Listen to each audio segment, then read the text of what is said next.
ਵਾਹਿਗੁਰੂ ਜੀ ਕਾ ਖਾਲਸਾ, ਵਾਹਿਗੁਰੂ ਜੀ ਕੀ ਫਤਿਹ ਜੀ। ਸਾਰੇ ਵੀਰ ਭੈਣਾਂ ਨੂੰ ਸਵਾਗਤ ਹੈ ਜੀ ਤੁਹਾਡਾ ਸਾਰਿਆਂ ਦਾ ਆਨਲਾਈਨ ਗੁਰਮਤਿ ਕਲਾਸ ਵਿੱਚ। ਜਿਵੇਂ ਕਿ ਆਪ ਸਾਰਿਆਂ ਨੂੰ ਪਤਾ ਹੈ, ਸਾਹਿਬ ਸ੍ਰੀ ਗੁਰੂ ਗ੍ਰੰਥ ਸਾਹਿਬ ਜੀ ਵਿੱਚ ਆਈਆਂ ਵਾਰਾਂ ਦੀ ਵਿਚਾਰ ਅਸੀਂ ਆਪਸ ਦੇ ਅੰਦਰ ਸਾਂਝੀ ਕਰਕੇ ਜੀਵਨ ਜੁਗਤ ਸਿੱਖਣ ਦਾ ਯਤਨ ਕਰ ਰਹੇ ਹਾਂ। ਅੱਜ ਅਸੀਂ ਸ਼ੁਰੂ ਕਰ ਰਹੇ ਹਾਂ ਮਾਰੂ ਕੀ ਵਾਰ, ਜੋ ਦੂਜੇ ਨੰਬਰ ਤੇ ਹੈ। ਮਾਰੂ ਵਾਰ ਮਹਿਲਾ ਪੰਜਵਾਂ, ਦੱਖਣੇ ਮਹਿਲਾ ਪੰਜਵਾਂ। ਇਹ ਪਾਵਨ ਵਾਰ ਆਦਿ ਸ੍ਰੀ ਗੁਰੂ ਗ੍ਰੰਥ ਸਾਹਿਬ ਜੀ ਦੇ ਪਾਵਨ ਅੰਗ 1094 ਤੇ ਅੰਕਿਤ ਹੈ। ਮਾਰੂ ਵਾਰ ਮਹਿਲਾ ਪੰਜਵਾਂ, ਦੱਖਣੇ ਮਹਿਲਾ ਪੰਜਵਾਂ। ਦੱਖਣੇ ਸ਼ਬਦ ਜਿਹੜਾ ਹੈ, ਦੱਖਣਾ, ਇਸ ਨੂੰ ਥੋੜਾ ਜਿਹਾ ਸਮਝ ਲੈਣਾ। ਸ੍ਰੀ ਗੁਰੂ ਨਾਨਕ ਪਾਤਸ਼ਾਹ ਜੀ ਦੀ ਜਨਮ ਭੂਮੀ ਤੋਂ ਦੱਖਣ ਵੱਲ ਦੀ ਭਾਸ਼ਾ ਯਾਨੀ ਮੁਲਤਾਨ ਸਾਹੀਵਾਲ ਦੇ ਇਲਾਕੇ ਦੀ ਬੋਲੀ ਵਿੱਚ ਜੋ ਰਚਨਾ ਹੈ ਉਹ ਦੱਖਣੇ ਨਾਮ ਤੇ ਗੁਰਬਾਣੀ ਵਿੱਚ ਪ੍ਰਸਿੱਧ ਹੈ। ਇਸ ਵਿੱਚ ਦਾ ਦੀ ਥਾਂ ਤੇ ਦਾ ਸ਼ਬਦ ਆਮ ਕਰਕੇ ਵਰਤਿਆ ਹੁੰਦਾ ਹੈ ਔਰ ਇਹ ਦਾ ਦੀ ਥਾਂ ਤੇ ਦਾ ਸ਼ਬਦ ਆਮ ਕਰਕੇ ਵਰਤਿੰਦਾ ਹੈ ਔਰ ਸਾ ਦੀ ਥਾਂ ਤੇ ਹਾਹਾ ਸ਼ਬਦ ਵਰਤਿਆ ਹੁੰਦਾ ਹੈ। ਸੱਸੇ ਦੀ ਥਾਂ ਤੇ ਹਾਹਾ ਸ਼ਬਦ ਔਰ ਦੱਦੇ ਦੀ ਥਾਂ ਤੇ ਡੱਡਾ ਸ਼ਬਦ ਆਮ ਕਰਕੇ ਵਰਤਨ ਵਿੱਚ ਆਉਂਦਾ ਹੈ। ਇਹ ਪਾਵਨ ਵਾਰ ਸਾਹਿਬ ਸ੍ਰੀ ਗੁਰੂ ਅਰਜਨ ਪਾਤਸ਼ਾਹ ਜੀ ਦੀ ਉਚਾਰਨ ਕੀਤੀ ਹੋਈ ਹੈ। ਇੱਕ ਓੰਕਾਰ ਸਤ ਗੁਰ ਪ੍ਰਸਾਦ। ਇੱਕ ਓੰਕਾਰ ਤੋਂ ਭਾਵ ਇੱਕ ਸਰਬ ਵਿਆਪਕ ਪਰਮ ਸੱਤਿਆ, ਜਿਸ ਕਰਕੇ ਸੰਸਾਰ ਦੀ ਉਤਪਤੀ, ਲੈਤਾ, ਪਾਲਣਾ ਔਰ ਸੰਚਾਲਨ ਹੁੰਦਾ ਹੈ। ਆ ਸਾਰਾ ਸੰਸਾਰ ਜਿਸ ਦਾ ਪ੍ਰਤੱਖ ਰੂਪ ਹੈ, ਜੋ ਸदैव ਹੈ। ਸਤ ਦਾ ਮਤਲਬ ਸदैव, ਸਦਾ ਹੈ, ਅਬਿਨਾਸ਼ੀ ਹੈ। ਗੁਰ ਪ੍ਰਸਾਦ ਤੋਂ ਭਾਵ ਗੁਰੂ ਦੀ ਕਿਰਪਾ ਨਾਲ, ਭਾਵ ਗੁਰੂ ਦੇ ਦੱਸੇ ਰਾਹਾਂ ਤੇ ਚੱਲ ਕੇ ਗੁਰੂ ਗਿਆਨ ਰਾਹੀਂ ਐਸੇ ਪ੍ਰਭੂ ਦੇ ਅੰਦਰ ਸਮਾਈ ਹੋ ਸਕਦੀ ਹੈ। ਤੂੰ ਚੌ ਸੱਜਣ ਮੈਂਡਿਆ ਡੇਈ ਸਿਸ ਉਤਾਰ। ਇਹ ਡੇਈ ਸ਼ਬਦ ਨੂੰ ਬਿੰਦੀ ਲਗਾ ਕੇ ਪੜ੍ਹਨਾ ਹੈ। ਡੇਈ, ਡੇਈ ਦਾ ਮਤਲਬ ਮੈਂ ਦੇਵਾਂ। ਚੌ ਦਾ ਮਤਲਬ ਬੋਲ, ਦੱਸ, ਆਖ।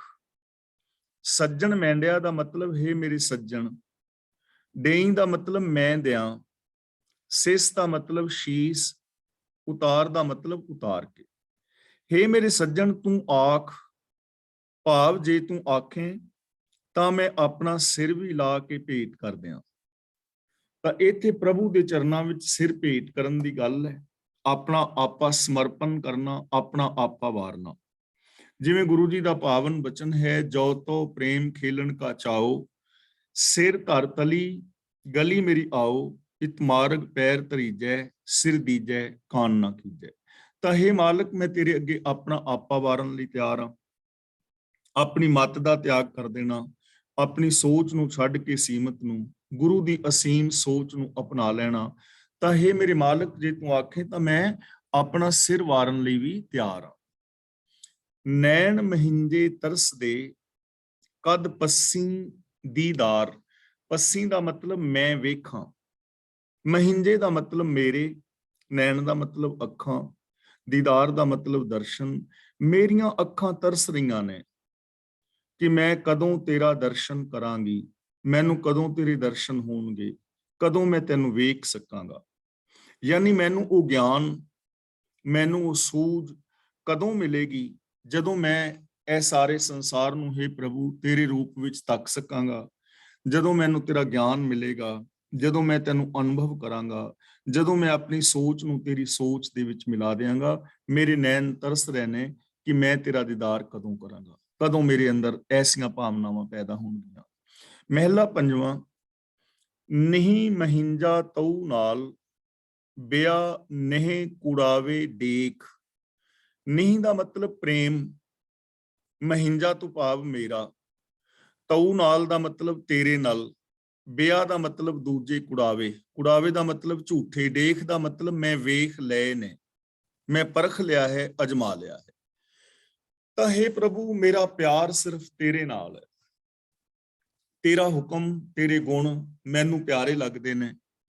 ਦੂਜੇ ਪਿਆਰ ਮੈਂ ਝੂਠੇ ਵੇਖ ਲਏ ਨੇ, ਭਾਵ ਤੈਨੂੰ ਛੱਡ ਕੇ ਜੋ ਹੋਰ ਪਿਆਰ ਨੇ ਉਹ ਸਾਰੇ ਝੂਠੇ ਨੇ, ਨਾਸ਼ਮਾਨ ਨੇ। ਜਿਵੇਂ ਕਰਮ ਕਾਂਡਾਂ ਦਾ ਪਿਆਰ ਹੈ, ਜਿਵੇਂ ਕਾਮ ਕ੍ਰੋਧ ਲੋਭ ਮੋਹ ਦਾ ਪਿਆਰ ਹੈ, ਇੱਕ ਪ੍ਰਭੂ ਨੂੰ ਛੱਡ ਕੇ, ਇੱਕ ਸੱਚ ਨੂੰ ਛੱਡ ਕੇ ਹੋਰ ਜਿੰਨੇ ਵੀ ਪਿਆਰ ਨੇ, ਗੁਰੂ ਜੀ ਕਹਿੰਦੇ ਨੇ ਮੈਂ ਵੇਖ ਲਿਆ ਹੈ, ਇਹ ਸਭ ਝੂਠੇ ਨੇ, ਇਹ ਨਾਸ਼ਮਾਨ ਨੇ। ਇਹ ਸਾਰੇ ਪਿਆਰ ਆਤਮਿਕ ਮੌਤ ਦਾ ਕਾਰਨ ਬਣਦੇ ਨੇ। ਇਹ ਆਤਮਿਕ ਜੀਵਨ ਵਿੱਚ ਸदैवी ਸਾਥ ਦੇਣ ਵਾਲੇ ਨਹੀਂ ਹਨ।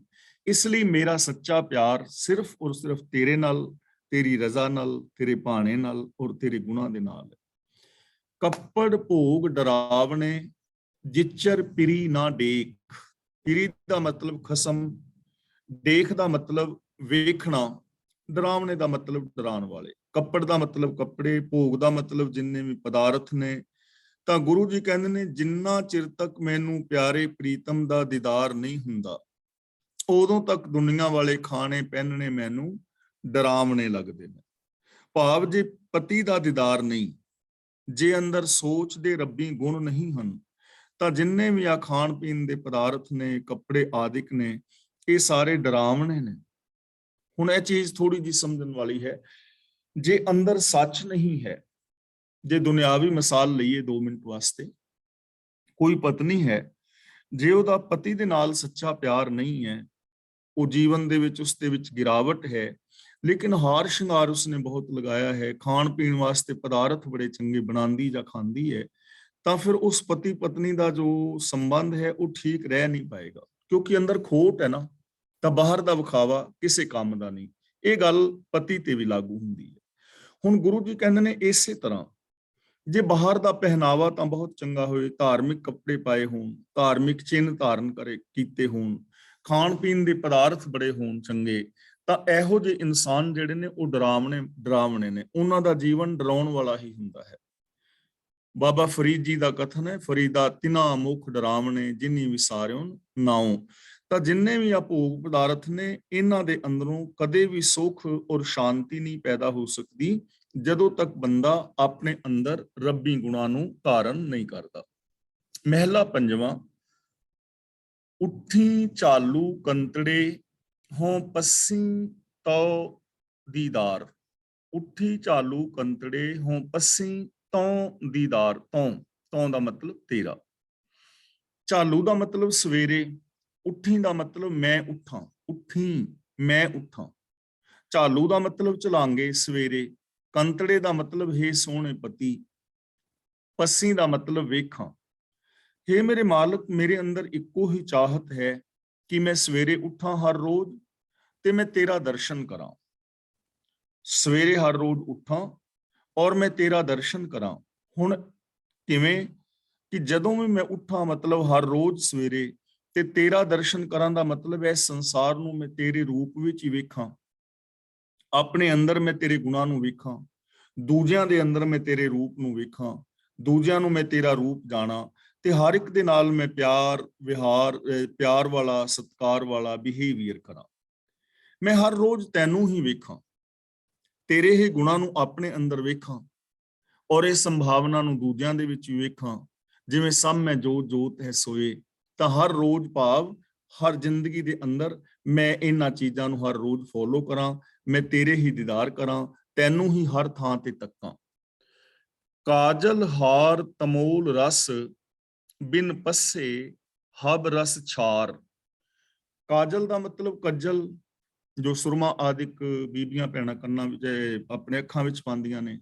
ਤਮੋਲ ਦਾ ਮਤਲਬ ਤੰਬੋਲ ਯਾਨੀ ਪਾਨ। ਹਬ ਰਸ ਦਾ ਮਤਲਬ ਸਾਰੇ ਰਸ। ਛਾਰ ਦਾ ਮਤਲਬ ਸੁਆ। ਹੁਣ ਦੇਖੋ, ਜੇ ਕੋਈ ਔਰਤ ਹੈ ਉਹ ਹਾਰ ਸ਼ਿੰਗਾਰ ਲਗਾਉਂਦੀ ਹੈ, ਪਾਨ ਆਦਿਕ ਖਾਂਦੀ ਹੈ, ਜਾਂ ਹੋਰ ਜਿੰਨੇ ਵੀ ਸੁੱਖ ਮਾਣਦੀ ਹੈ, ਪਰ ਜੇ ਉਹਦਾ ਪਤੀ ਨਾਲ ਪਿਆਰ ਠੀਕ ਨਹੀਂ, ਆਚਰਨ ਠੀਕ ਨਹੀਂ, ਤਾਂ ਇਹ ਹਾਰ ਸ਼ਿੰਗਾਰ, ਇਹ ਰਸ ਸਾਰੇ ਨਿਕੰਮੇ ਹੋ ਜਾਣਗੇ ਨਾ। ਤਾਂ ਗੁਰੂ ਪਾਤਸ਼ਾਹ ਜੀ ਇਸੇ ਤਰ੍ਹਾਂ ਕਹਿੰਦੇ ਨੇ ਕਿ ਤੇਰਾ ਦਰਸ਼ਨ ਕਰਨ ਤੋਂ ਬਿਨਾਂ, ਜੇ ਮੈਂ ਤੈਨੂੰ ਇਸ ਸੰਸਾਰ ਵਿੱਚ ਨਹੀਂ ਵੇਖਦਾ, ਜੇ ਮੈਂ ਆਪਣੇ ਅੰਦਰ ਰੱਬੀ ਗੁਣਾਂ ਦੇ ਦਰਸ਼ਨ ਨਹੀਂ ਕਰਦਾ, ਜੇ ਮੈਂ ਰੱਬੀ ਰਜ਼ਾ ਵਿੱਚ ਨਹੀਂ ਤੁਰਦਾ, ਲੇਕਿਨ ਹਾਰ ਸ਼ਿੰਗਾਰ ਲਾਏ ਹੋਏ ਨੇ, ਧਾਰਮਿਕ ਪਹਿਨਾਵਾ ਪਹਿਨ ਲਿਆ ਹੈ, ਛਕਣ ਛਕਾਉਣ ਵਾਸਤੇ ਪਦਾਰਥ ਬੜੇ ਨੇ, ਤਾਂ ਗੁਰੂ ਜੀ ਕਹਿੰਦੇ ਨੇ ਫਿਰ ਇਹ ਸਾਰੇ ਜਿੰਨੇ ਵੀ ਪਾਨਾਂ ਦੇ ਰਸ ਨੇ ਜਾਂ ਹਾਰ ਸ਼ਿੰਗਾਰ ਨੇ, ਇਹ ਸਾਰੇ ਸਵਾਹ ਸਮਾਨ ਨੇ, ਇਹ ਸਾਰੇ ਵਿਅਰਥ ਨੇ। ਕਿਉਂਕਿ ਜੀਵਨ ਵਿੱਚ ਸੱਚੀ ਖੁਸ਼ੀ ਪੈਦਾ ਨਹੀਂ ਹੋਏਗੀ ਰੱਬੀ ਗੁਣਾਂ ਤੋਂ ਬਿਨਾਂ। ਜੀਵਨ ਦੇ ਅੰਦਰ ਇਨਸਾਨੀਅਤ ਪੈਦਾ ਨਹੀਂ ਹੋਏਗੀ ਰੱਬੀ ਗੁਣਾਂ ਤੋਂ ਬਿਨਾਂ। ਜਿੰਨੇ ਵੀ ਹਾਰ ਸ਼ਿੰਗਾਰ ਜਾਂ ਪਦਾਰਥ ਨੇ, ਇਹ ਇਨਸਾਨੀਅਤ ਪੈਦਾ ਨਹੀਂ ਕਰਦੇ, ਇਨਸਾਨੀਅਤ ਅੰਦਰੋਂ ਪੈਦਾ ਹੁੰਦੀ। ਪੌੜੀ, ਤੂੰ ਸੱਚਾ ਸਾਹਿਬ ਸੱਚ, ਸੱਚ ਸਭ ਧਾਰਿਆ। ਧਾਰਿਆ ਦਾ ਮਤਲਬ ਟਿਕਾਇਆ ਹੋਇਆ, ਪੈਦਾ ਕੀਤਾ ਹੋਇਆ। ਸੱਚਾ ਦਾ ਮਤਲਬ ਸਦਾ ਸਥਿਰ ਰਹਿਣ ਵਾਲਾ। हे मालिक, तू सदा कायम रहने वाला मालिक है। तू एक अटल सच्चाई है। तेरे अंदर कोई कमी नहीं है, कोई दोष नहीं है। सच सब धारिया, ਅਤੇ ਤੂੰ ਆਪਣਾ ਅਟਲ ਨਿਯਮ ਹਰ ਥਾਂ ਤੇ ਧਾਰਨ ਕੀਤਾ ਹੋਇਆ ਹੈ, ਹਰ ਥਾਂ ਤੇ ਕਾਇਮ ਕੀਤਾ ਹੋਇਆ ਹੈ। ਸਭ ਧਾਰਿਆ ਦਾ ਮਤਲਬ ਸਭ ਥਾਵਾਂ ਤੇ ਕਾਇਮ ਕੀਤਾ ਹੋਇਆ ਹੈ। ਸੱਚ, ਸੱਚ ਦਾ ਮਤਲਬ ਤੇਰਾ ਅਟਲ ਨਿਯਮ, ਤੇਰਾ ਅਟਲ ਹੁਕਮ ਸਭ ਥਾਵਾਂ ਤੇ ਤੂੰ ਕਾਇਮ ਕੀਤਾ ਹੋਇਆ ਹੈ। ਔਰ ਪ੍ਰਭੂ ਦਾ ਜੋ ਸੱਚਾ ਨਿਯਮ ਹੈ, ਸੱਚਾ ਹੁਕਮ ਹੈ, ਉਹ ਸੰਸਾਰ ਦੇ ਹਰ ਥਾਂ ਦੇ ਉੱਤੇ ਕਾਇਮ ਹੈ। ਪ੍ਰਭੂ ਆਪ ਸੱਚ ਹੈ, ਅਟਲ ਸੱਚਾਈ ਹੈ, ਔਰ ਉਹ ਸੱਚਾਈ ਸੰਸਾਰ ਦੇ ਕਣ ਕਣ ਦੇ ਅੰਦਰ ਸਮਾਈ ਹੋਈ ਹੈ। ਉਹਦਾ ਸੱਚਾ ਹੁਕਮ ਜਗਤ ਦੇ ਅੰਦਰ ਕਾਇਮ ਹੈ। ਗੁਰਮੁਖ ਕੀਤੋ ਥਾਟ, ਸਿਰਜ ਸੰਸਾਰਿਆ। ਸਿਰਜ ਦਾ ਮਤਲਬ ਸਿਰਜ ਕੇ, ਥਾਟ ਦਾ ਮਤਲਬ ਬਣਾਵਟ। ਜਿੰਨੀ ਵੀ ਆ ਸੰਸਾਰ ਦੀ ਬਣਾਵਟ ਤੂੰ ਬਣਾਈ ਹੈ, ਸੰਸਾਰ ਨੂੰ ਬਣਾ ਕੇ ਜਿੰਨਾ ਵੀ ਇਹ ਸੰਸਾਰ ਸਿਰਜਿਆ ਹੈ, ਬਣਾਵਟ ਬਣਾਈ ਹੈ, ਇਹਦੀ ਸਮਝ ਗੁਰੂ ਦੇ ਚਰਨਾਂ ਵਿੱਚ ਆਉਣ ਦੇ ਨਾਲ ਹੁੰਦੀ ਹੈ। ਗੁਰਮੁਖ ਕੀਤੋ ਥਾਟ ਦਾ ਮਤਲਬ ਜਿੰਨਾ ਵੀ ਆ ਸੰਸਾਰ ਬਣਾਇਆ ਹੈ, ਸਿਰਜ ਸ਼ਿੰਗਾਰਿਆ, ਸੰਸਾਰਿਆ ਦਾ ਮਤਲਬ ਸੰਸਾਰ ਸਿਰਜਿਆ ਹੈ। ਜਗਤ ਪੈਦਾ ਕਰਕੇ ਜਿੰਨਾ ਵੀ ਆ ਸੰਸਾਰ ਸਿਰਜਿਆ ਹੈ, ਇਹਦੀ ਸਮਝ ਗੁਰੂ ਰਾਹੀਂ ਆਉਂਦੀ ਹੈ, ਗੁਰੂ ਦੇ ਗਿਆਨ ਰਾਹੀਂ ਆਉਂਦੀ ਹੈ। ਔਰ ਇਹਦੇ ਵਿੱਚ ਤੂੰ ਇੱਕ ਨਿਯਮ ਵੀ ਬਣਾ ਦਿੱਤਾ ਹੈ ਕਿ ਗੁਰੂ ਦੇ ਦੱਸੇ ਰਾਹ ਤੇ ਹੀ ਤੁਰਨਾ ਚਾਹੀਦਾ। ਜਿੰਨਾ ਵੀ ਇਹ ਸੰਸਾਰ ਪੈਦਾ ਕੀਤਾ ਹੈ, ਇਹਦੇ ਵਿੱਚ ਜੀਵਨ ਜੀਣ ਦੀ ਸਮਝ, ਇਸ ਸੰਸਾਰ ਨੂੰ ਸਮਝਣਾ ਗਿਆਨ ਰਾਹੀਂ ਆਉਂਦਾ ਹੈ।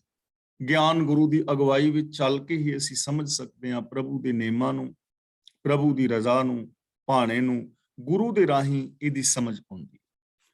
ਹਰ ਆਗਿਆ ਹੋਏ ਵੇਦ, ਪਾਪ ਪੁੰਨ ਵਿਚਾਰਿਆ। ਵੇਦ ਦਾ ਮਤਲਬ ਜਿੰਨੇ ਵੀ ਧਰਮ ਸ਼ਾਸਤਰ ਨੇ, ਆਗਿਆ ਦਾ ਮਤਲਬ ਹੁਕਮ ਵਿੱਚ, ਤੇਰੀ ਰਜ਼ਾ ਦੇ ਅੰਦਰ ਹੀ ਪੈਦਾ ਕੀਤੇ ਹੋਏ ਜੋ ਜੀਵ ਨੇ, ਤੇਰੇ ਹੁਕਮ ਦੇ ਅੰਦਰ ਹੀ ਵੇਦ ਸ਼ਾਸਤਰ ਆਦਿ ਪੈਦਾ ਹੋਏ ਨੇ, ਜਿਹੜੇ ਪਾਪ ਪੁੰਨ ਦੀ ਵਿਚਾਰ ਕਰ ਰਹੇ ਨੇ। ਹੁਣ ਵੇਦ ਸ਼ਾਸਤਰਾਂ ਵਿੱਚ ਪੁੰਨ ਪਾਪ ਦੀ ਵਿਚਾਰ ਕੀਤੀ ਗਈ ਹੈ ਨਾ, ਕਿ ਇਹ ਪੁੰਨ ਹੈ, ਇਹ ਪਾਪ ਹੈ, ਔਰ ਇਹ ਸਾਰਾ ਕੁਝ ਹੁਕਮ ਦੇ ਵਿੱਚ ਹੀ ਹੈ, ਰਜ਼ਾ ਦੇ ਵਿੱਚ ਹੈ। ਜੋ ਵੀ ਚੀਜ਼ ਰਚੀ ਗਈ ਹੈ ਨਾ, ਉਹ ਹੁਕਮ ਦੇ ਵਿੱਚ ਹੈ। ਇਹ ਚੀਜ਼ ਥੋੜੀ ਜੀ ਬਰੀਕੀ ਨਾਲ ਸਮਝਣ ਵਾਲੀ ਹੈ। ਅਸੀਂ ਫਿਰ ਕਹਿ ਦਿੰਦੇ ਹਾਂ ਕਿ ਜੇ ਫਲਾਂ ਚੀਜ਼ ਹੁਕਮ ਵਿੱਚ ਹੀ, ਫਿਰ ਉਹ ਮਾੜੀ ਕਿਵੇਂ ਹੋਈ? ਗੱਲ ਇਹ ਨਹੀਂ ਹੈ। ਅਸਲ ਦੇ ਅੰਦਰ ਉਹ ਮਾੜੀ ਹੋਈ ਹੁਕਮ ਵਿੱਚ ਗਈ ਹੈ, ਕਿਉਂਕਿ ਉਹਨੇ ਹੁਕਮ ਨੂੰ ਫੋਲੋ ਹੀ ਇਸ ਢੰਗ ਦੇ ਨਾਲ ਕੀਤਾ ਹੈ। ਹੁਣ ਇੱਕ ਹੁਕਮ ਹੈ ਨਾ, ਰਜ਼ਾ ਹੈ, ਕਿ ਜੋ ਵਿਚਾਰ ਤੁਸੀਂ ਆਪਣੇ ਅੰਦਰ ਪੈਦਾ ਕਰੋਗੇ, ਉਹਨੂੰ ਅੱਜ ਕੱਲ ਜਿਵੇਂ ਸਾਡੇ ਕੋਲ ਕਾਪੀਆਂ, ਪੈਨ ਨੇ ਜਾਂ ਲੈਪਟਾਪ ਆਦਿਕ ਨੇ ਜਾਂ ਮੀਡੀਆ ਹੈ, ਇਹਦੇ ਵਿੱਚ ਅਸੀਂ ਪ੍ਰਿੰਟ ਕਰਾਂਗੇ, ਲਿਖਾਂਗੇ, ਤਾਂ ਜੋ ਅਸੀਂ ਲਿਖਾਂਗੇ ਉਹ ਲਿਖਿਆ ਜਾਏਗਾ। ਇਹ ਹੁਕਮ ਹੈ ਨਾ, ਸਿਸਟਮ ਹੈ। ਤੁਸੀਂ ਚੰਗਾ ਲਿਖ ਲਓ ਜਾਂ ਮਾੜਾ ਲਿਖ ਲਓ, ਇਹ ਇੱਕ ਵੱਖਰੀ ਗੱਲ ਹੈ, ਲੇਕਿਨ ਹੈ ਸਾਰਾ ਕੁਝ ਹੁਕਮ ਦੇ ਅੰਦਰ ਹੀ, ਸਿਸਟਮ ਦੇ ਅੰਦਰ ਹੀ। ਜੋ ਵੀ ਵਿਚਾਰ ਪੈਦਾ ਹੋ ਰਹੇ ਨੇ, ਜੇ ਮਾੜੇ ਵਿਚਾਰ ਪੈਦਾ ਹੋ ਰਹੇ ਨੇ, ਤਾਂ ਇਹ ਸਿਸਟਮ ਹੈ ਨਾ ਕਿ ਮਨ ਦੇ ਅੰਦਰ ਵਿਚਾਰ ਆਉਣਗੇ ਹੀ ਆਉਣਗੇ। ਇਹ ਹੁਣ ਤੁਹਾਡੇ ਤੇ ਡਿਪੈਂਡ ਕਰਦਾ ਹੈ ਕਿ ਤੁਸੀਂ ਆਪਣੇ ਮਨ ਵਿੱਚ ਵਿਚਾਰ ਮਾੜੇ ਪੈਦਾ ਕਰਨੇ ਨੇ ਜਾਂ ਚੰਗੇ ਪੈਦਾ ਕਰਨੇ ਨੇ। ਜੈਸੇ ਵਿਚਾਰ ਪੈਦਾ ਕਰੋਗੇ ਰੱਬੀ ਸਿਸਟਮ ਦੇ ਅੰਦਰ, ਵੈਸੇ ਹੀ ਬਣ ਜਾਓਗੇ। ਇਸ ਚੀਜ਼ ਨੂੰ ਕੋਈ ਟਾਲ ਨਹੀਂ ਸਕਦਾ। ਤਾਂ ਇਹ ਚੀਜ਼ ਨੂੰ ਮੁੱਖ ਰੱਖ ਕੇ ਇਹਨਾਂ ਚੀਜ਼ਾਂ ਨੂੰ ਵਿਚਾਰਨ ਦਾ ਯਤਨ ਕਰਾਂਗੇ ਤਾਂ ਸਾਨੂੰ ਸਮਝ ਆ ਜਾਏਗੀ ਕਿ ਹੇ ਹਰੀ, ਤੇਰੇ ਹੁਕਮ ਦੇ ਅੰਦਰ ਹੀ ਵੇਦ ਸ਼ਾਸਤਰ ਨੇ ਜੋ ਪੁੰਨ ਪਾਪ ਆਦਿਕ ਦੀ ਵਿਚਾਰ ਕਰਦੇ ਨੇ। ਬ੍ਰਹਮਾ ਵਿਸ਼ਨ ਮਹੇਸ਼ ਤ੍ਰੈਗੁਣ ਵਿਸਥਾਰਿਆ। ਹੁਣ ਬ੍ਰਹਮਾ ਵਿਸ਼ਨੂੰ ਮਹੇਸ਼ ਦੀ ਹੋਂਦ ਨੂੰ ਕੁਝ ਲੋਕ ਮੰਨਦੇ ਨੇ, ਕੁਝ ਲੋਕ ਨਹੀਂ ਮੰਨਦੇ। ਇਹ ਇੱਕ ਵੱਖਰਾ ਟੌਪਿਕ ਹੈ। ਪਰ ਜਿਹੜੇ ਮੰਨਦੇ ਵੀ ਨੇ ਤਾਂ ਗੁਰੂ ਜੀ ਕਹਿੰਦੇ ਨੇ, ਚਾਹੇ ਬ੍ਰਹਮਾ ਹੈ, ਵਿਸ਼ਨੂੰ ਹੈ ਜਾਂ ਮਹੇਸ਼ ਹੈ ਜਾਂ ਤ੍ਰੈਗੁਣੀ ਸੰਸਾਰ ਦਾ ਵਰਤਾਰਾ ਹੈ, ਇਹ ਸਭ ਕੁਝ ਤੇਰੀ ਆਗਿਆ ਦੇ ਅੰਦਰ ਹੈ, ਹੁਕਮ ਤੋਂ ਬਾਹਰ ਨਹੀਂ ਹੈ। ਹੁਕਮ ਤੋਂ ਬਾਹਰ ਕੋਈ ਵੀ ਕੁਝ ਨਹੀਂ ਕਰ ਸਕਦਾ। ਬ੍ਰਹਮਾ, ਵਿਸ਼ਨੂੰ, ਮਹੇਸ਼ ਔਰ ਇਹ ਤ੍ਰੈਗੁਣੀ ਸੰਸਾਰ, ਇਹ ਸਭ ਤੇਰੀ ਹੁਕਮ ਦੇ ਅੰਦਰ ਹੈ, ਤੇਰੇ ਰਜ਼ਾ ਦੇ ਵਿੱਚ ਹੈ। ਨਵਖੰਡ ਪ੍ਰਿਥਵੀ ਸਾਜ ਹਰ ਰੰਗ ਸਵਾਰਿਆ। ਨਵਖੰਡ ਦਾ ਮਤਲਬ ਨੌਖੰਡ ਪ੍ਰਿਥਵੀ, ਯਾਨੀ ਇਹ ਸਾਰੀ ਸ੍ਰਿਸ਼ਟੀ, ਸਾਰਾ ਯੂਨੀਵਰਸ, ਸਾਰਾ ਬ੍ਰਹਿਮੰਡ, ਜਿੰਨੇ ਵੀ ਦਿਸਦਾ ਅਣਦਿਸਦਾ ਜਗਤ ਹੈ। ਸਾਜ ਦਾ ਮਤਲਬ ਸਾਜ ਕੇ, ਹਰ ਰੰਗ ਦਾ ਮਤਲਬ ਕਈ ਕਿਸਮਾਂ ਦੇ ਨਾਲ, ਸਵਾਰਿਆ ਦਾ ਮਤਲਬ ਇਹਨੂੰ ਸ਼ਿੰਗਾਰਿਆ ਹੈ। ਇਹ ਸਾਰਾ ਸੰਸਾਰ ਪ੍ਰਭੂ ਤੂੰ ਆਪ ਹੀ ਸਾਜ ਕੇ ਅਨੇਕਾਂ ਰੰਗਾਂ ਦੇ ਨਾਲ, ਯਾਨੀ ਅਨੇਕਾਂ ਕਿਸਮਾਂ ਦੇ ਨਾਲ ਇਹਨੂੰ ਸਵਾਰਿਆ ਹੈ, ਸਜਾਇਆ ਹੈ, ਸ਼ਿੰਗਾਰਿਆ ਹੈ। ਯਾਨੀ ਇਹ ਸੋਹਣਾ ਸ਼ਿੰਗਾਰਿਆ ਹੋਇਆ ਸੰਸਾਰ ਇਹ ਤੇਰੀ ਰਜ਼ਾ ਵਿੱਚ ਹੀ ਹੈ। ਵੇਕੀ ਜੰਤ ਉਪਾਏ ਅੰਤਰ ਕਲ ਧਾਰਿਆ। ਵੇਕੀ ਦਾ ਮਤਲਬ ਰੰਗਾਂ ਰੰਗਾਂ ਦੇ, ਕਈ ਕਿਸਮ ਦੇ। ਅੰਤਰ ਦਾ ਮਤਲਬ ਉਹਨਾਂ ਜੀਵਾਂ ਦੇ ਅੰਦਰ। ਕਲ ਦਾ ਮਤਲਬ ਸੱਤਿਆ। ਧਾਰਿਆ ਦਾ ਮਤਲਬ ਕਾਇਮ ਕੀਤੀ ਹੈ, ਟਿਕਾਈ ਹੈ। ਵੱਖ-ਵੱਖ ਭਾਂਤ ਦੇ ਜੀਵ ਪੈਦਾ ਕਰਕੇ ਜੀਵਾਂ ਅੰਦਰ ਤੂੰ ਆਪਣੀ ਸੱਤਿਆ ਰੱਖੀ ਹੈ, ਆਪਣੀ ਸੱਤਿਆ ਰੱਖੀ ਹੈ, ਆਪਣਾ ਆਪਾ ਰੱਖਿਆ ਹੈ। ਜੀਵਾਂ ਦੇ ਅੰਦਰ ਸਾਰੇ ਥਾਵਾਂ ਤੇ ਤੂੰ ਹੀ ਵਿਆਪਕ ਹੈ। ਤੇਰਾ ਅੰਤ ਨਾ ਜਾਣੈ ਕੋਏ, ਸੱਚ ਸਿਰਜਣ ਹਾਰਿਆ। ਹੇ ਸਦਾ ਸदैव ਪ੍ਰਭੂ, ਸੱਚ ਦਾ ਮਤਲਬ ਸਦਾ ਰਹਿਣ ਵਾਲੇ। ਹੇ ਸਦਾ ਥਿਰ ਸਿਰਜਣਹਾਰ ਪ੍ਰਭੂ, ਤੇਰਾ ਅੰਤ ਕੋਈ ਵੀ ਨਹੀਂ ਜਾਣਦਾ। ਜੇ ਕੋਈ ਤੇਰਾ ਰਚਿਆ ਹੋਇਆ ਜੀਵ ਚਾਹੇ ਤੇਰੇ ਅੰਤ ਨੂੰ ਜਾਣਨਾ, ਤਾਂ ਤੇਰੇ ਅੰਤ ਨੂੰ ਕੋਈ ਨਹੀਂ ਜਾਣ ਸਕਦਾ ਕਿ ਕਿੱਥੋਂ ਇਹ ਸੰਸਾਰ ਸ਼ੁਰੂ ਹੁੰਦਾ ਹੈ ਤੇ ਕਿੱਥੇ ਜਾ ਕੇ ਯੂਨੀਵਰਸ ਖਤਮ ਹੋ ਜਾਂਦਾ ਹੈ। ਜਾਂ ਸਾਰੇ ਸੰਸਾਰ ਦੇ ਅੰਦਰ ਕੀ ਕੀ ਚੀਜ਼ ਕਿੱਥੇ ਕਿੱਥੇ ਕਿਵੇਂ ਕਿਵੇਂ ਹੈ, ਇਹਨਾਂ ਚੀਜ਼ਾਂ ਦਾ ਅੰਤ ਨਹੀਂ ਪਾਇਆ ਜਾ ਸਕਦਾ। ਔਰ ਇਹਨਾਂ ਜਿੰਨੇ ਵੀ ਤੇਰੇ ਗੁਣ ਨੇ ਉਹਨਾਂ ਦਾ ਅੰਤ ਨਹੀਂ ਪਾਇਆ ਜਾ ਸਕਦਾ। ਯਾਨੀ ਤੂੰ ਅਨੰਤ ਹੈ, ਸੱਚ ਹੈ, ਸदैव ਹੈ, ਤੇਰਾ ਅੰਤ ਕੋਈ ਨਹੀਂ ਜਾਣਦਾ।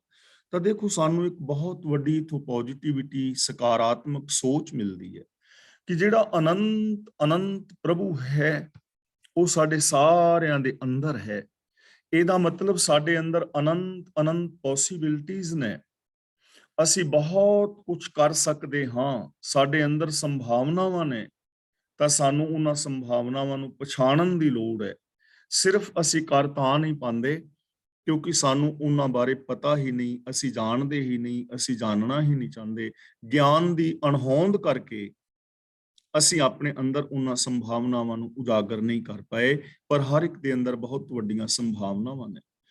ਤੂੰ ਜਾਣੈ ਸਭ ਵਿਦ ਆਪ, ਗੁਰਮੁਖ ਨਿਸਤਾਰਿਆ। ਗੁਰਮੁਖ ਦਾ ਮਤਲਬ ਗੁਰੂ ਦੇ ਜਰੀਏ। ਤੂੰ ਜਾਣੈ ਸਭ ਵਿਦ ਆਪ, ਤੂੰ ਸਭ ਤਰ੍ਹਾਂ ਦੇ ਭੇਦ ਆਪ ਜਾਣਦਾ ਹੈ। ਸਾਰੇ ਸੰਸਾਰ ਨੂੰ ਤੂੰ ਆਪ ਜਾਣਦਾ ਹੈ ਕਿਉਂਕਿ ਸਿਰਜਣਹਾਰ ਹੈ ਨਾ, ਹਰ ਥਾਂ ਤੇ ਰਮਿਆ ਹੈ। ਤਾਂ ਸਭ ਤਰ੍ਹਾਂ ਦੇ ਭੇਦਾਂ ਨੂੰ ਤੂੰ ਆਪ ਜਾਣਦਾ ਹੈ। ਗੁਰਮੁਖ ਨਿਸਤਾਰਿਆ ਦਾ ਮਤਲਬ ਗੁਰੂ ਦੇ ਦੱਸੇ ਰਾਹ ਤੇ ਤੋਰ ਕੇ ਤੂੰ ਜੀਵਾਂ ਨੂੰ ਸੰਸਾਰ ਸਾਗਰ ਤੋਂ ਪਾਰ ਉਤਾਰ ਦਿੰਦਾ ਹੈ। ਯਾਨੀ ਤੂੰ ਸਾਰੇ ਸੰਸਾਰ ਦਾ ਸਿਰਜਕ ਹੈ, ਸਾਰੇ ਸੰਸਾਰ ਵਿੱਚ ਸਮਾਇਆ ਹੋਇਆ ਹੈ, ਹਰ ਗੱਲ ਨੂੰ ਜਾਣਨ ਵਾਲਾ ਹੈ, ਦਾਨਾ ਬੀਨਾ ਹੈ। ਲੇਕਿਨ ਸੰਸਾਰ ਤੋਂ ਪਾਰ ਹੋਣ ਦਾ ਜੋ ਨਿਯਮ ਹੈ ਉਹ ਹੈ ਗੁਰਮੁਖ, ਗੁਰੂ ਦੇ ਦੱਸੇ ਰਾਹ ਤੇ ਚੱਲ ਕੇ।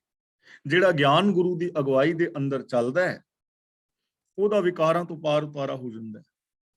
ਉਹ ਨਕਾਰਾਤਮਕ ਸੋਚ ਚੋਂ ਬਾਹਰ ਆ ਜਾਂਦਾ ਹੈ। ਉਹ ਛੋਟੀ ਸੋਚ ਨੂੰ ਛੱਡ ਕੇ ਵਿਸ਼ਾਲ ਸੋਚ ਦੇ ਅੰਦਰ ਸਮਾ ਜਾਂਦਾ ਹੈ। ਜੋ ਗਿਆਨ ਗੁਰੂ ਦੀ ਅਗਵਾਈ ਵਿੱਚ ਚੱਲਦਾ ਹੈ ਉਹਨੂੰ ਇਸ ਵਿਸ਼ਾਲਤਾ ਦੀ ਸਮਝ ਆਉਂਦੀ ਹੈ। ਦੱਖਣੇ ਮਹਿਲਾ ਪੰਜਵਾਂ। ਜੇ ਤੂੰ ਮਿੱਤਰ ਅਸਾਡੜਾ, ਹਿੱਕ ਭੋਰੀ ਨਾ ਵੇ ਛੋੜ। ਹਿੱਕ ਦਾ ਮਤਲਬ ਇੱਕ, ਭੋਰੀ ਦਾ ਮਤਲਬ ਰਤਾ ਪਰ। ਜੇ ਤੂੰ ਮਿੱਤਰ ਅਸਾਡੜਾ, ਕਿ ਹੇ ਮਾਲਕ ਜੇ ਤੂੰ ਸਾਡਾ ਮਿੱਤਰ ਹੈ, ਅਸੀਂ ਤੇਰੇ ਨਾਲ ਮਿੱਤਰਤਾ ਪਾਈ ਹੈ, ਪਿਆਰ ਪਾਇਆ ਹੈ। ਜੇ ਦਾ ਮਤਲਬ ਜਦੋਂ ਤੂੰ ਸਾਡਾ ਮਿੱਤਰ ਹੈ, ਤੇਰੇ ਨਾਲ ਪ੍ਰੀਤ ਪਾਈ ਹੈ, ਤਾਂ ਇੱਕ ਭੋਰੀ ਨਾ ਵੇ ਛੋੜ, ਕਿ ਹੇ ਪ੍ਰਭੂ ਸਾਨੂੰ ਇੱਕ ਭੋਰੀ, ਇੱਕ ਪਲ ਵਾਸਤੇ ਵੀ ਆਪਣੇ ਤੋਂ ਦੂਰ ਨਾ ਕਰ। ਸਾਡੇ ਤੇ ਐਸੀ ਰਹਿਮਤ ਕਰਕੇ ਅਸੀਂ ਤੇਰੇ ਨਾਲ ਜੁੜੇ ਰਹੀਏ। ਰੱਬ ਤੋਂ ਦੂਰ ਜਾਣ ਦਾ ਮਤਲਬ ਰੱਬੀ ਗੁਣਾਂ ਤੋਂ ਦੂਰ ਜਾਣਾ ਹੈ।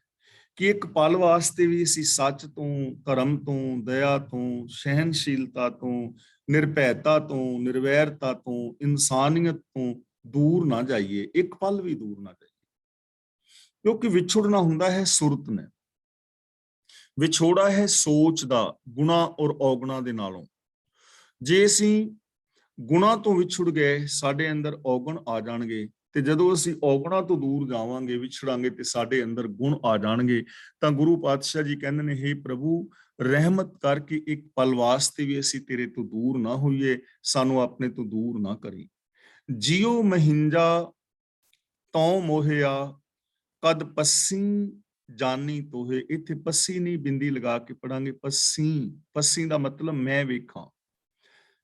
ਮਹਿੰਜਾ ਦਾ ਮਤਲਬ ਮੇਰਾ, ਜਾਨੀ ਦਾ ਮਤਲਬ ਪਿਆਰੇ, ਜਿੰਦ ਜਾਨ ਤੋਂ ਪਿਆਰੇ, ਤੋਹੇ ਦਾ ਮਤਲਬ ਤੈਨੂੰ, ਪੱਸੀ ਦਾ ਮਤਲਬ ਮੈਂ ਵੇਖਾਂ। ਜਿਉ ਮਹਿੰਜਾ ਤਉ ਮੋਹਿਆ, ਕਦ ਪੱਸੀ ਜਾਨੀ ਤੋਹੇ। ਕਿ ਹੇ ਮੇਰੀ ਜਿੰਦ ਜਾਨ ਨਾਲੋਂ ਪਿਆਰੇ ਪ੍ਰਭੂ, ਮੇਰੀ ਜਿੰਦ ਨੂੰ ਤੂੰ ਮੋਹ ਲਿਆ ਹੈ, ਮੇਰੇ ਮਨ ਨੂੰ ਤੂੰ ਮੋਹ ਲਿਆ ਹੈ। ਹੁਣ ਮੈਨੂੰ ਹਰ ਵੇਲੇ ਇਹ ਤਾਂਗ ਰਹਿੰਦੀ ਹੈ ਕਿ ਮੈਂ ਤੈਨੂੰ ਕਦੋਂ ਵੇਖਾਂ, ਮੈਂ ਤੈਨੂੰ ਕਦੋਂ ਵੇਖਾਂ। ਮੇਰੀ ਜਿੰਦ ਜਾਨ ਨੂੰ, ਮੇਰੇ ਮਨ ਨੂੰ ਤੂੰ ਮੋਹ ਲਿਆ ਹੈ। ਮੈਂ ਤੇਰੇ ਤੋਂ ਮੋਹਿਤ ਹਾਂ, ਤੇਰੇ ਤੋਂ ਕੁਰਬਾਨ ਹਾਂ, ਤੇਰੇ ਤੋਂ ਵਾਰ ਨੇ ਸਦਕੇ ਹਾਂ, ਤੇਰੇ ਨਾਲ ਮੇਰੀ ਸੱਚੀ ਪ੍ਰੀਤ ਹੈ। ਤੇ ਮੈਂ ਇਹੀ ਸੋਚਦਾ ਕਿ ਮੈਂ ਤੈਨੂੰ ਕਦੋਂ ਵੇਖਾਂ, ਭਾਵ ਹਰ ਵਕਤ ਮੈਂ ਤੈਨੂੰ ਵੇਖਦਾ ਰਹਾਂ। ਯਾਨੀ ਮੇਰੇ ਅੰਦਰ ਐਸੀ ਸੋਚ ਕਦੋਂ ਪੈਦਾ ਹੋਏਗੀ ਕਿ ਮੈਂ ਹਮੇਸ਼ਾ ਰੱਬ ਨੂੰ ਹੀ ਹਰ ਥਾਂ ਤੇ ਵੇਖਾਂ। ਮੇਰੇ ਅੰਦਰ ਐਸੀ ਸੋਚ ਕਦੋਂ ਪੈਦਾ ਹੋ ਜਾਏ ਕਿ ਮੈਂ ਹਰ ਇੱਕ ਦੇ ਨਾਲ ਰੱਬ ਵਰਗਾ ਪਿਆਰ ਵਿਹਾਰ ਕਰਾਂ। ਤਾਂ ਗੁਰੂ ਜੀ ਮਨੁੱਖ ਦੀ ਇੰਨੀ ਉੱਚੀ ਸੋਚ ਪੈਦਾ ਕਰਨਾ ਚਾਹੁੰਦੇ ਨੇ, ਇੰਨੀ ਉੱਚੀ ਸੋਚ ਕਿ ਹਰ ਬੰਦਾ ਹਰ ਬੰਦੇ ਨੂੰ ਰੱਬ ਦੇ ਰੂਪ ਵਿੱਚ ਵੇਖੇ ਔਰ ਰੱਬ ਦੀ ਤਰ੍ਹਾਂ ਪਿਆਰ ਔਰ ਵਿਹਾਰ ਕਰੇ। ਐਸੀ ਸੋਚ, ਇਹ ਸਿਖਰ ਦੀ ਸੋਚ ਹੈ, ਇਸ ਤੋਂ ਉੱਤੇ ਕੋਈ ਸੋਚ ਹੋਰ ਹੈ ਨਹੀਂ। ਤੇ ਐਸੀ ਸੋਚ ਦੀ ਸੰਭਾਵਨਾ ਹਰ ਬੰਦੇ ਦੇ ਅੰਦਰ ਮੌਜੂਦ ਹੈ। ਐਸਾ ਅਸੀਂ ਸਾਰੇ ਵੀਰ ਭੈਣਾਂ ਕਰ ਸਕਦੇ ਹਾਂ। ਤੇ ਇਹਦੀ ਸ਼ੁਰੂਆਤ, ਜਿਵੇਂ ਮੈਂ ਬੇਨਤੀ ਕਰ ਰਿਹਾ ਹਾਂ, ਸਾਨੂੰ ਆਪਣੇ ਪਰਿਵਾਰ ਤੋਂ ਕਰ ਲੈਣੀ ਚਾਹੀਦੀ ਹੈ। ਪਤੀ ਪਤਨੀ ਇੱਕ ਦੂਜੇ ਨੂੰ ਰੱਬ ਦੀ ਤਰ੍ਹਾਂ ਪਿਆਰ ਕਰੋ। ਮਾਪੇ ਔਰ ਬੱਚੇ ਇੱਕ ਦੂਜੇ ਦੇ ਨਾਲ ਰੱਬ ਵਰਗਾ ਪਿਆਰ ਵਿਹਾਰ ਕਰੋ। ਰਿਸ਼ਤੇਦਾਰਾਂ, ਸੱਜਣਾ, ਮਿੱਤਰਾਂ ਦੇ ਨਾਲ ਜਦੋਂ ਸਾਰੇ ਲੋਕ ਆਪਣੇ ਆਪਣੇ ਪਰਿਵਾਰ ਵਿੱਚ ਵੀ ਐਸਾ ਸ਼ੁਰੂ ਕਰ ਦੇਣਗੇ ਨਾ, ਤੇ ਉਹਦੇ ਅੰਦਰ ਵਿਸਥਾਰ ਹੋ ਜਾਏਗਾ। ਐਸਾ ਹੋ ਸਕਦਾ ਹੈ, ਇਹ ਪੋਸੀਬਿਲਿਟੀ ਹੈ। ਹੁਣ ਜੇ ਅਸੀਂ ਕਹੀਏ ਕਿ ਨਹੀਂ ਜੀ ਐਵੇਂ ਤੇ ਨਹੀਂ ਹੋ ਸਕਦਾ, ਤਾਂ ਉਹਦੇ ਦੋ ਹੀ ਮੀਨਿੰਗ ਨਿਕਲਣਗੇ, ਜੋ ਆਪਾਂ ਕੱਲ ਵੀ ਵਿਚਾਰਿਆ ਸੀ। ਜਦੋਂ ਮੈਂ ਕਹਿੰਦਾ ਕਿ ਇਹ ਕੰਮ ਨਹੀਂ ਹੋ ਸਕਦਾ, ਤਾਂ ਉਹਦੇ ਦੋ ਮੀਨਿੰਗ ਹੁੰਦੇ ਨੇ। ਪਹਿਲੀ ਗੱਲ ਕਿ ਮੈਨੂੰ ਇਹ ਕੰਮ ਕਰਨਾ ਨਹੀਂ ਆਉਂਦਾ, ਦੂਜੀ ਗੱਲ ਕਿ ਮੈਂ ਕੰਮ ਕਰਨਾ ਨਹੀਂ ਚਾਹੁੰਦਾ। ਹੋ ਤਾਂ ਸਕਦਾ। ਮਹਿਲਾ ਪੰਜਵਾਂ, ਦੁਰਜਨ ਤੂੰ ਜਲ ਪਹਾੜੀ, ਵਿਛੋੜੇ ਮਰ ਜਾਹੇ। ਦੁਰਜਨ ਤੇ ਥੋੜਾ ਜਿਹਾ ਰੁਕਣਾ ਹੈ।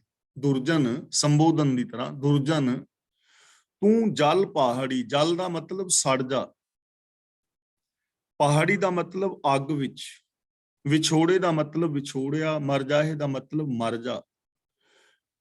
ਕਿ ਹੇ ਦੁਰਜਨ, ਹੇ ਵਿਛੋੜੇ, ਤੂੰ ਅੱਗ ਵਿੱਚ ਸੜ ਜਾ, ਤੂੰ ਮਰ ਜਾ। ਜਿਵੇਂ ਆਮ ਨਹੀਂ, ਜਦੋਂ ਕੋਈ ਬੰਦਾ ਗੁੱਸੇ ਹੁੰਦਾ ਤੇ ਦੂਜੇ ਨੂੰ ਕਹਿੰਦਾ ਤੂੰ ਸੜ ਮਰ ਪਰਾਂ, ਮੇਰੇ ਵੱਲੋਂ ਤੂੰ ਮਰ ਗਿਆ, ਤੇਰੇ ਵੱਲੋਂ ਮੈਂ ਮਰ ਗਿਆ। ਤਾਂ ਵਿਛੋੜੇ ਨੂੰ ਕਿਹਾ ਜਾ ਰਿਹਾ ਹੈ। ਵਿਛੋੜਾ ਸਾਡਾ ਦੁਸ਼ਮਣ ਹੈ ਨਾ, ਰੱਬ ਨਾਲੋਂ ਵਿਛੋੜਾ। ਇਸ ਤੋਂ ਵੱਡੀ ਦੁਸ਼ਮਣੀ ਹੋਰ ਸਾਡੀ ਕੀ ਹੋ ਸਕਦੀ ਹੈ? ਦੁਸ਼ਮਣ ਕੌਣ ਹੋ ਸਕਦਾ ਹੈ? ਸ਼ੁਭ ਗੁਣਾਂ ਦੇ ਨਾਲੋਂ ਵਿਛੋੜਾ, ਸੱਚ ਨਾਲੋਂ, ਦਇਆ ਨਾਲੋਂ, ਧਰਮ ਨਾਲੋਂ, ਇਨਸਾਨੀਅਤ ਦੇ ਨਾਲੋਂ ਜਿਹਦੀ ਸੋਚ ਦਾ ਵਿਛੋੜਾ। ਤੇ ਇਸ ਵਿਛੋੜੇ ਨੇ ਬੰਦੇ ਨੂੰ ਕਿੱਥੇ ਦਾ ਕਿੱਥੇ ਲਿਆ ਖੜਾ ਕੀਤਾ ਹੈ।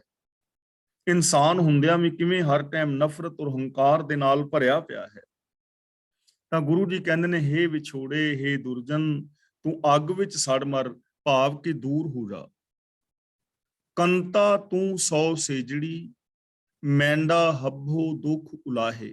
ਕੰਤਾ ਦਾ ਮਤਲਬ ਹੈ ਪਤੀ, ਉਲਾਹੇ ਦਾ ਮਤਲਬ ਦੂਰ ਕਰ ਦੇ, ਸੌ ਦਾ ਮਤਲਬ ਆ ਕੇ ਬਿਰਾਜ, ਸੇਜੜੀ ਦਾ ਮਤਲਬ ਸੋਹਣੀ ਹਿਰਦੇ ਸੇਜਾ ਦੇ ਉੱਤੇ। ਇਹ ਵਿਛੋੜੇ ਤੂੰ ਸੜ, ਤੂੰ ਮਰ, ਤੂੰ ਪਰੇ ਭੱਜ। ਤੇ ਹੇ ਪ੍ਰਭੂ ਪਤੀ, ਤੂੰ ਮੇਰੇ ਹਿਰਦੇ ਰੂਪ ਸੇਜਾ ਦੇ ਉੱਤੇ ਆਣ ਕੇ ਨਿਵਾਸ ਕਰ। ਹਿਰਦੇ ਰੂਪ ਸੇਜਾ ਦਾ ਮਤਲਬ ਮੇਰੀ ਸੋਚ, ਮੇਰੀ ਮੈਂਟੈਲਿਟੀ। ਕਿ ਹੇ ਪ੍ਰਭੂ, ਤੂੰ ਮੇਰੀ ਮੈਂਟੈਲਿਟੀ ਦੇ ਅੰਦਰ ਆ ਕੇ ਵਸ, ਮੇਰੀ ਸੋਚ ਦੇ ਅੰਦਰ ਆਣ ਕੇ ਵਸ। ਤੇ ਇਹ ਵਿਛੋੜੇ ਤੂੰ ਸੜ ਮਰ ਪਰੇ। ਤਾਂ ਇੱਥੇ ਦੇਖੋ ਕਿੰਨੀ ਤਾਂਗ ਸਾਡੇ ਅੰਦਰ ਇਹ ਤਾਂਗ ਪੈਦਾ ਹੋ ਜਾਏ ਕਿ ਸਾਡੀ ਸੋਚ ਦੇ ਵਿੱਚ ਰੱਬ ਆ ਕੇ ਵਸੇ, ਸਾਡੀ ਸੋਚ ਦੇ ਵਿੱਚ ਸੱਚਾਈ, ਦਇਆ, ਧਰਮ, ਧੀਰਜ ਦੇ ਸੋਚ ਦੇ ਅੰਦਰ ਵਸ ਜਾਣ, ਤਾਂ ਬਿਹੇਵੀਅਰ ਦੇ ਵਿੱਚ ਆਣਗੀਆਂ, ਤਾਂ ਸਾਡੇ ਸਾਰੇ ਦੁੱਖ ਲੈ ਜਾਣਗੇ। ਮਹਿਲਾ ਪੰਜਵਾਂ। ਦੁਰਜਨ ਦੂਜਾ ਭਾਉ ਹੈ, ਵਿਛੋੜਾ ਹਉਮੈ ਰੋਗ। ਦੂਜਾ ਭਾਵ ਦਾ ਮਤਲਬ ਪ੍ਰਭੂ ਤੋਂ ਬਿਨਾਂ ਕਿਸੇ ਹੋਰ ਦਾ ਪਿਆਰ, ਤੇ ਦੁਰਜਨ ਦਾ ਮਤਲਬ ਹੁੰਦਾ ਹੈ ਵੈਰੀ। ਦੁਰਜਨ ਦੂਜਾ ਭਾਵ ਹੈ। ਹੁਣ ਬੰਦੇ ਦਾ ਸਭ ਤੋਂ ਵੱਡਾ ਵੈਰੀ ਕਿਹੜਾ ਹੈ? ਸਭ ਤੋਂ ਵੱਡਾ ਦੁਸ਼ਮਣ ਹੈ ਦ્વੈਤ ਭਾਵ। ਇੱਕ ਰੱਬ ਨੂੰ ਛੱਡ ਕੇ ਕਿਸੇ ਹੋਰ ਦਾ ਪਿਆਰ, ਗੁਣਾਂ ਨੂੰ ਛੱਡ ਕੇ ਔਗੁਣਾਂ ਦਾ ਪਿਆਰ, ਇੱਕ ਨੂੰ ਛੱਡ ਕੇ ਮੇਰ ਤੇਰ ਦੇ ਵਿਤਕਰੇ, ਅੰਦਰੋਂ ਹੋਰ ਤੇ ਬਾਹਰੋਂ ਹੋਰ ਵਾਲੀ ਸੋਚ, ਇਹ ਸਭ ਤੋਂ ਵੱਡਾ ਦੁਸ਼ਮਣ ਹੈ ਬੰਦੇ ਦਾ। ਗੁਰੂ ਜੀ ਨੇ ਪਾਵਨ ਬਾਣੀ ਵਿੱਚ ਬਚਨ ਕੀਤਾ ਹੈ ਕਿ ਜਦੋਂ ਤੱਕ ਇਸ ਦ્વੈਤ ਨੂੰ ਤੁਸੀਂ ਨਹੀਂ ਨਾ ਮਾਰਦੇ ਆਪਣੀ ਜ਼ਿੰਦਗੀ ਚੋਂ, ਉਦੋਂ ਤੱਕ ਰੱਬ ਦੇ ਦਰ ਤੇ ਪ੍ਰਵਾਨ ਨਹੀਂ ਹੋ ਸਕਦੇ, ਉਦੋਂ ਤੱਕ ਤੁਸੀਂ ਸੁਖੀ ਔਰ ਸ਼ਾਂਤ ਨਹੀਂ ਹੋ ਸਕਦੇ। ਇਸ ਮਾਰੀ ਬਿਨ ਥਾਏ ਨਾ ਪਰੈ, ਕੋਟ ਕਰਮ ਜਾਪ ਤਪ ਕਰੈ। ਇਸ ਮਾਰੀ ਬਿਨ ਦਾ ਮਤਲਬ ਇਸ ਦੁਬਦਾ ਨੂੰ ਮਾਰਨ ਤੋਂ ਬਿਨਾਂ, ਦ્વੈਤ ਨੂੰ ਖਤਮ ਕਰਨ ਤੋਂ ਬਿਨਾਂ ਬੰਦਾ ਕਦੇ ਵੀ ਰੱਬ ਦੇ ਦਰ ਤੇ ਪ੍ਰਵਾਨ ਨਹੀਂ ਹੁੰਦਾ। ਕੋਟ ਕਰਮ ਜਾਪ ਤਪ ਕਰੇ, ਕਰੋੜਾਂ ਕੰਮ ਕਰ ਲੈ, ਕਰੋੜਾਂ ਕਿਸਮ ਦੇ ਜਪ ਜਪ ਲੈ, ਕਰੋੜਾਂ ਕਿਸਮ ਦੀਆਂ ਤਪੱਸਿਆਵਾਂ ਸਾਧ ਲਵੇ, ਔਰ ਕਰੋੜਾਂ ਕਿਸਮ ਦੇ ਮਿੱਥੇ ਹੋਏ ਧਾਰਮਿਕ ਕਰਮ ਕਰ ਲਵੇ, ਪਰ ਜੇ ਅੰਦਰੋਂ ਦੁਬਦਾ ਨਹੀਂ ਮੁਕਾਈ ਤਾਂ ਰੱਬ ਦੇ ਦਰ ਤੇ ਪ੍ਰਵਾਨ ਨਹੀਂ ਹੈ। ਕਰੋੜਾਂ ਕਿਸਮ ਦੀਆਂ ਪੂਜਾ ਪਾਠ ਕਰੀ ਜਾਓ, ਕਰੋੜਾਂ ਕਿਸਮ ਦੇ ਜਪ ਤਪ ਕਰੀ ਜਾਓ, ਪਰ ਜੇ ਅੰਦਰੋਂ ਦ્વੈਤ ਨਹੀਂ ਮਰੀ, ਮੇਰ ਤੇਰ ਦੇ ਵਿਤਕਰੇ ਨਹੀਂ ਮਰੇ, ਜੇ ਅੰਦਰੋਂ ਬਾਹਰੋਂ ਇੱਕ ਨਹੀਂ ਹੋਏ, ਤਾਂ ਰੱਬ ਦੇ ਦਰ ਤੇ ਪ੍ਰਵਾਨ ਨਹੀਂ ਹੋ।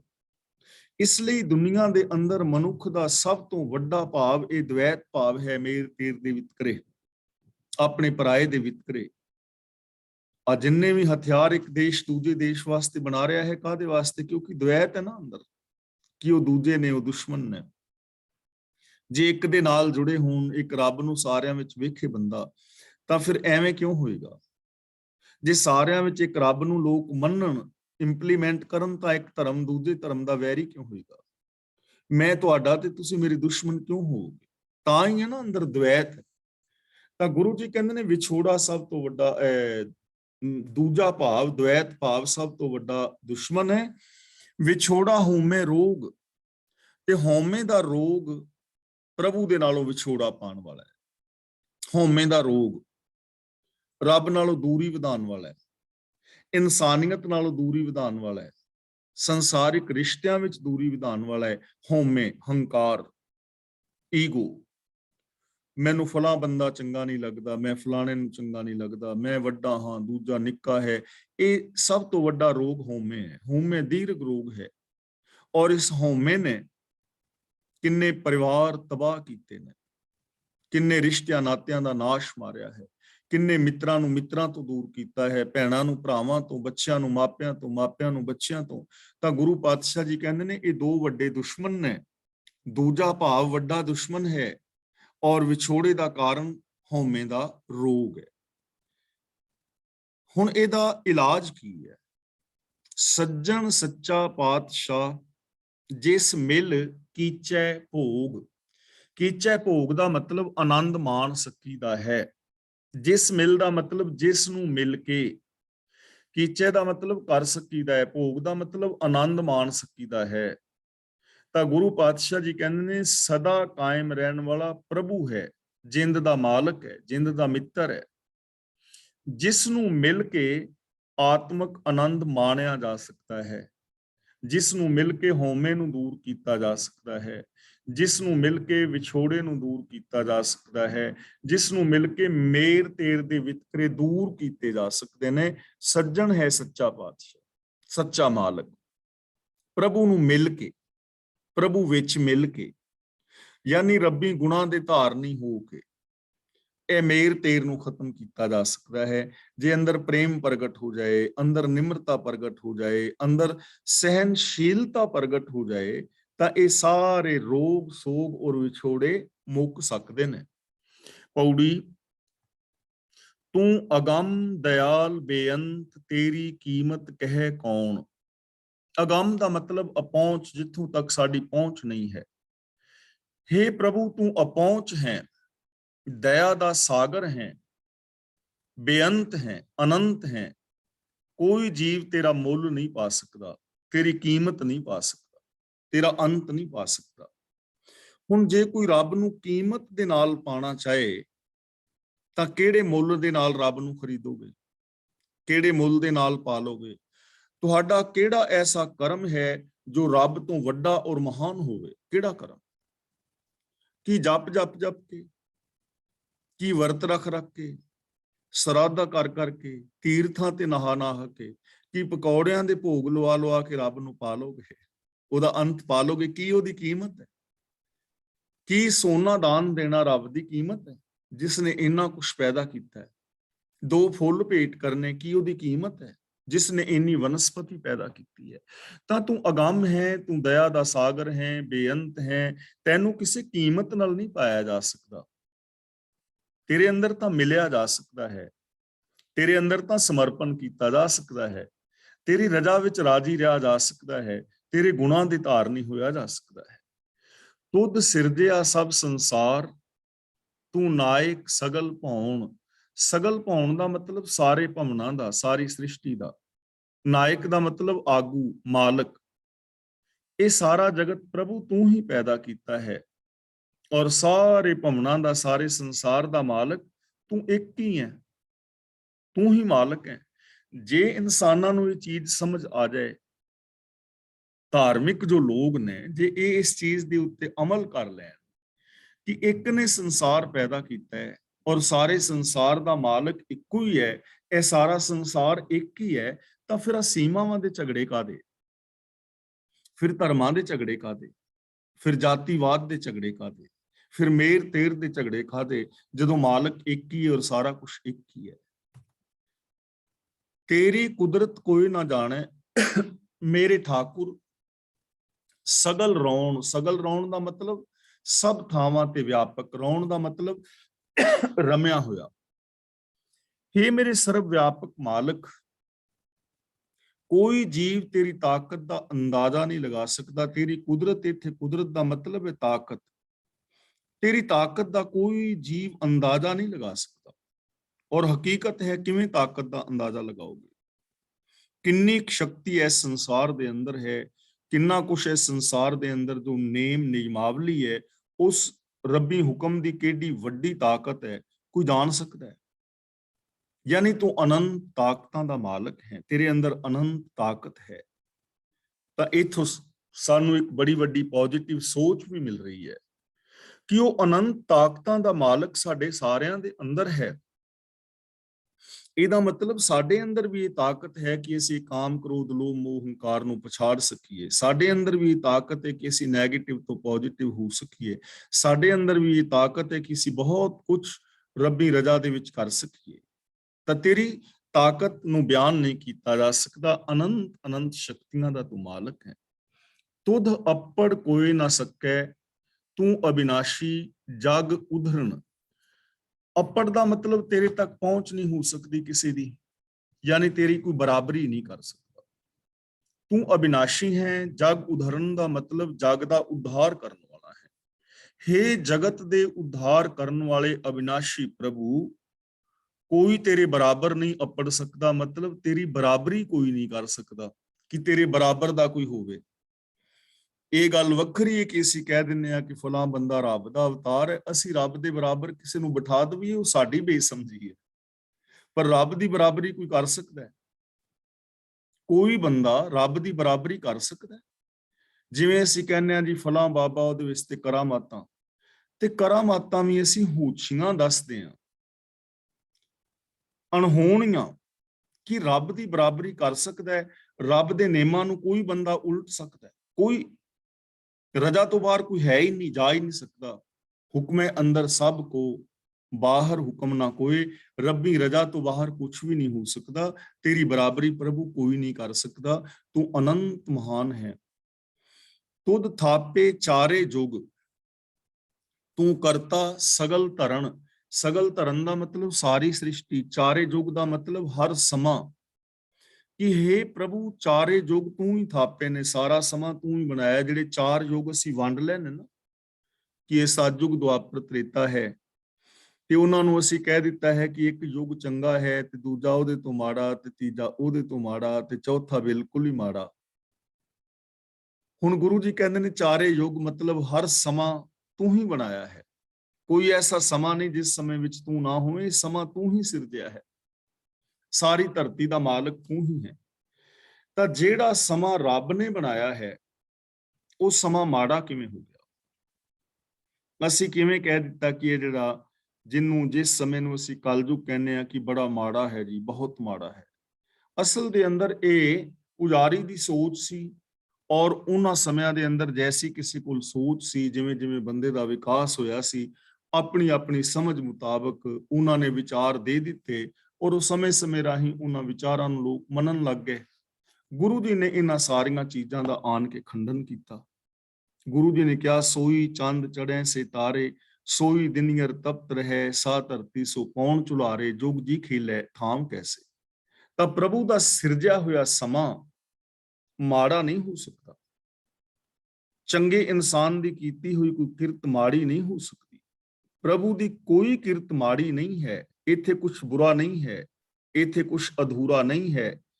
ਹਾਂ, ਸਾਡੀ ਵਰਤੋਂ ਦੇ ਅੰਦਰ ਪ੍ਰੋਬਲਮ ਹੈ ਕਿ ਅਸੀਂ ਕਿਸੇ ਪਦਾਰਥ ਦੀ ਵਰਤੋਂ ਐਵੇਂ ਕਰੀਏ ਕਿ ਉਹਦੇ ਚੋਂ ਸੁੱਖ ਪੈਦਾ ਹੋਵੇ, ਤੇ ਕੋਈ ਕਿਸੇ ਪਦਾਰਥ ਦੀ ਵਰਤੋਂ ਐਵੇਂ ਕਰੇ ਕਿ ਉਹਦੇ ਵਿੱਚੋਂ ਦੁੱਖ ਪੈਦਾ ਹੋਵੇ।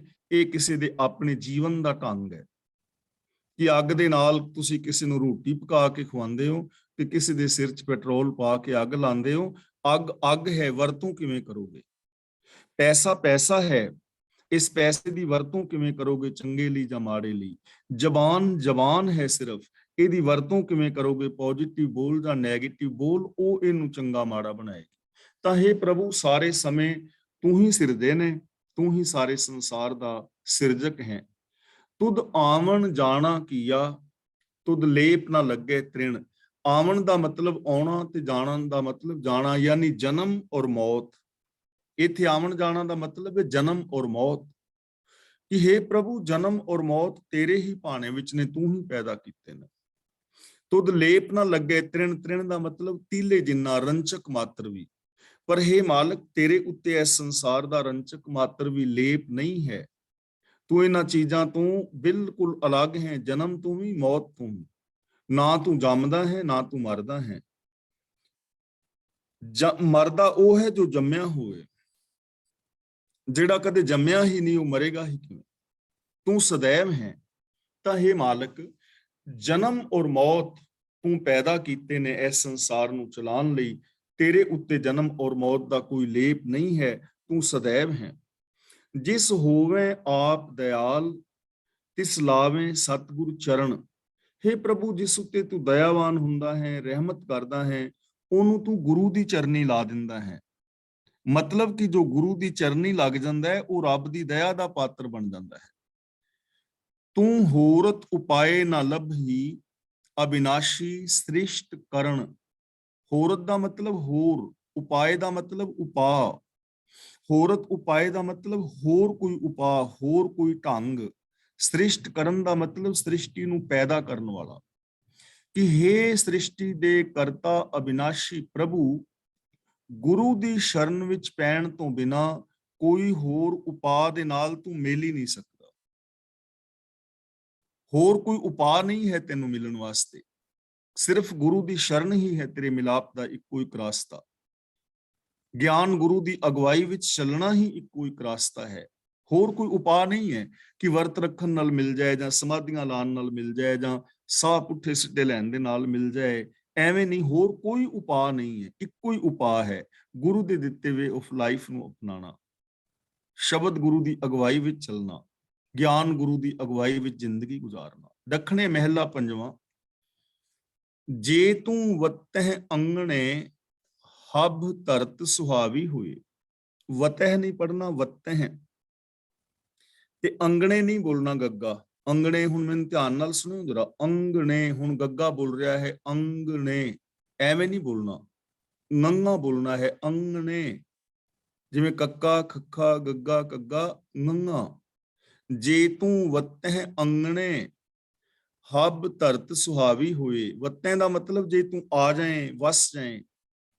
ਅੰਗਣੇ ਦਾ ਮਤਲਬ ਹਿਰਦੇ ਵਿੱਚ, ਸੋਚ ਅੰਦਰ। ਹਬ ਦਾ ਮਤਲਬ ਸਾਰੀ, ਧਰਤ ਦਾ ਮਤਲਬ ਸਾਰਾ ਸਰੀਰ, ਸਾਰੀ ਸਰੀਰ ਧਰਤੀ। ਕਿ हे ਪ੍ਰਭੂ, ਜੇ ਤੂੰ ਮੇਰੀ ਸੋਚ ਵਿੱਚ ਆ ਕੇ ਵਸ ਜਾਏ, ਮੇਰੀ ਮੈਂਟੈਲਿਟੀ, ਮਾਨਸਿਕਤਾ ਮੇਰੇ ਹਿਰਦੇ ਵਿੱਚ ਤੂੰ ਆ ਕੇ ਵਸ ਜਾਏ, ਤਾਂ ਮੇਰੇ ਸਰੀਰ ਦੀ ਇਹ ਸਾਰੀ ਧਰਤੀ ਹੀ ਸੋਹਣੀ ਹੋ ਜਾਏ, ਮੇਰਾ ਸਾਰਾ ਸਰੀਰ ਸੋਹਣਾ ਹੋ ਜਾਏ, ਸਰੀਰ ਦੇ ਸਾਰੇ ਕਰਮ ਸੋਹਣੇ ਹੋ ਜਾਣ, ਮੇਰਾ ਅੱਖਾਂ ਦਾ ਤੱਕਣਾ, ਮੇਰੇ ਕੰਨਾਂ ਦਾ ਸੁਣਨਾ, ਮੇਰੀ ਜ਼ਬਾਨ ਦਾ ਬੋਲ, ਮੇਰੇ ਹੱਥਾਂ ਦਾ ਕਰਨਾ, ਮੇਰੇ ਪੈਰਾਂ ਦਾ ਚੱਲਣਾ, ਸਾਰਾ ਕੁਝ ਸੁਹਾਵਣਾ ਹੋ ਜਾਏ, ਜੇ ਤੂੰ ਮੇਰੀ ਸੋਚ ਅੰਦਰ ਆ ਕੇ ਵਸ ਜਾਏ। ਹਿੱਕਸ ਕੰਤੈ ਬਾਹਰੀ ਮੈਂਡੀ ਵਾਤ ਨਾ ਪੁੱਛੇ ਕੋਈ।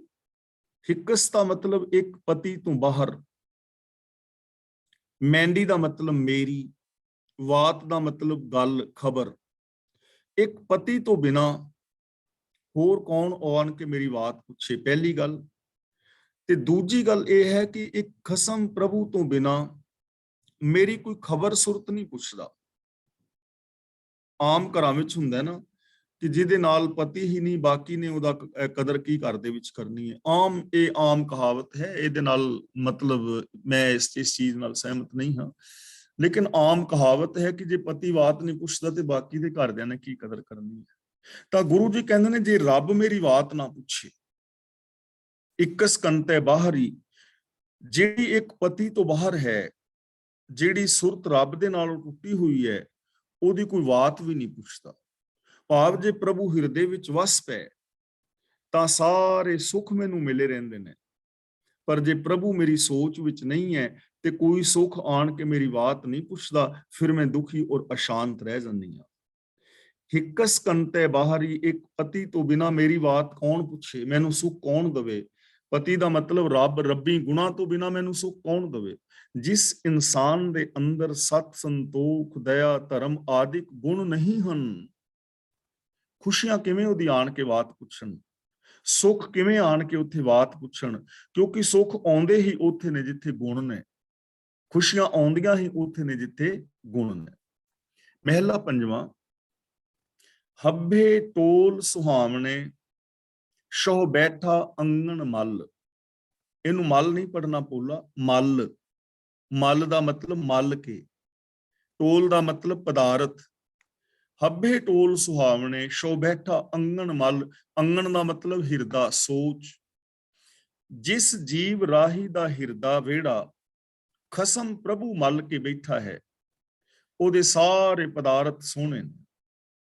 ਜਿਸ ਜੀਵ ਮੁਸਾਫਰ ਦੇ ਹਿਰਦੇ ਅੰਦਰ, ਸੋਚ ਅੰਦਰ ਰੱਬ ਬੈਠਾ ਹੈ, ਜਿਹਦੀ ਸੋਚ ਨੂੰ ਰੱਬ ਨੇ ਮੱਲਿਆ ਹੋਇਆ ਹੈ, ਰੱਬ ਮੱਲ ਕੇ ਬਹਿ ਗਿਆ, ਜਿਹਦੇ ਅੰਦਰ ਰੱਬੀ ਗੁਣ ਬਹਿ ਗਏ ਨੇ, ਜਿਹਦੀ ਸੋਚ ਮੈਂਟੈਲਿਟੀ ਵਿੱਚ ਰੱਬ ਬੈਠਾ ਹੈ, ਸ਼ੁਭ ਗੁਣ ਬੈਠੇ ਨੇ, ਉਹਦੇ ਸਾਰੇ ਪਦਾਰਥ ਹੀ ਸੋਹਣੇ ਨੇ, ਫੱਬਦੇ ਨੇ, ਉਹਦਾ ਸਾਰਾ ਜੀਵਨ ਸੁਹਾਵਣਾ ਹੈ, ਉਹਦੇ ਸਾਰੇ ਪਦਾਰਥ ਸੁਖਦਾਈ ਨੇ। ਪਹੀ ਨਾ ਵੰਝੈ ਬਿਰਥੜਾ ਜੋ ਘਰ ਆਵੇ ਚੱਲ। ਇਹਨੂੰ ਵੰਝੈ ਨਹੀਂ ਪੜਨਾ, ਜੱਜਾ ਨਹੀਂ ਬੁਲਾਣਾ, ਝੱਜਾ ਵੀ ਨਹੀਂ ਬੁਲਾਣਾ, ਨੰਨਾ ਬੁਲਾਣਾ ਹੈ, ਨੰਨਾ। ਚੱਚਾ, ਛੱਛਾ, ਜੱਜਾ, ਚੱਜਾ, ਨੰਨਾ, ਵੰਝੈ।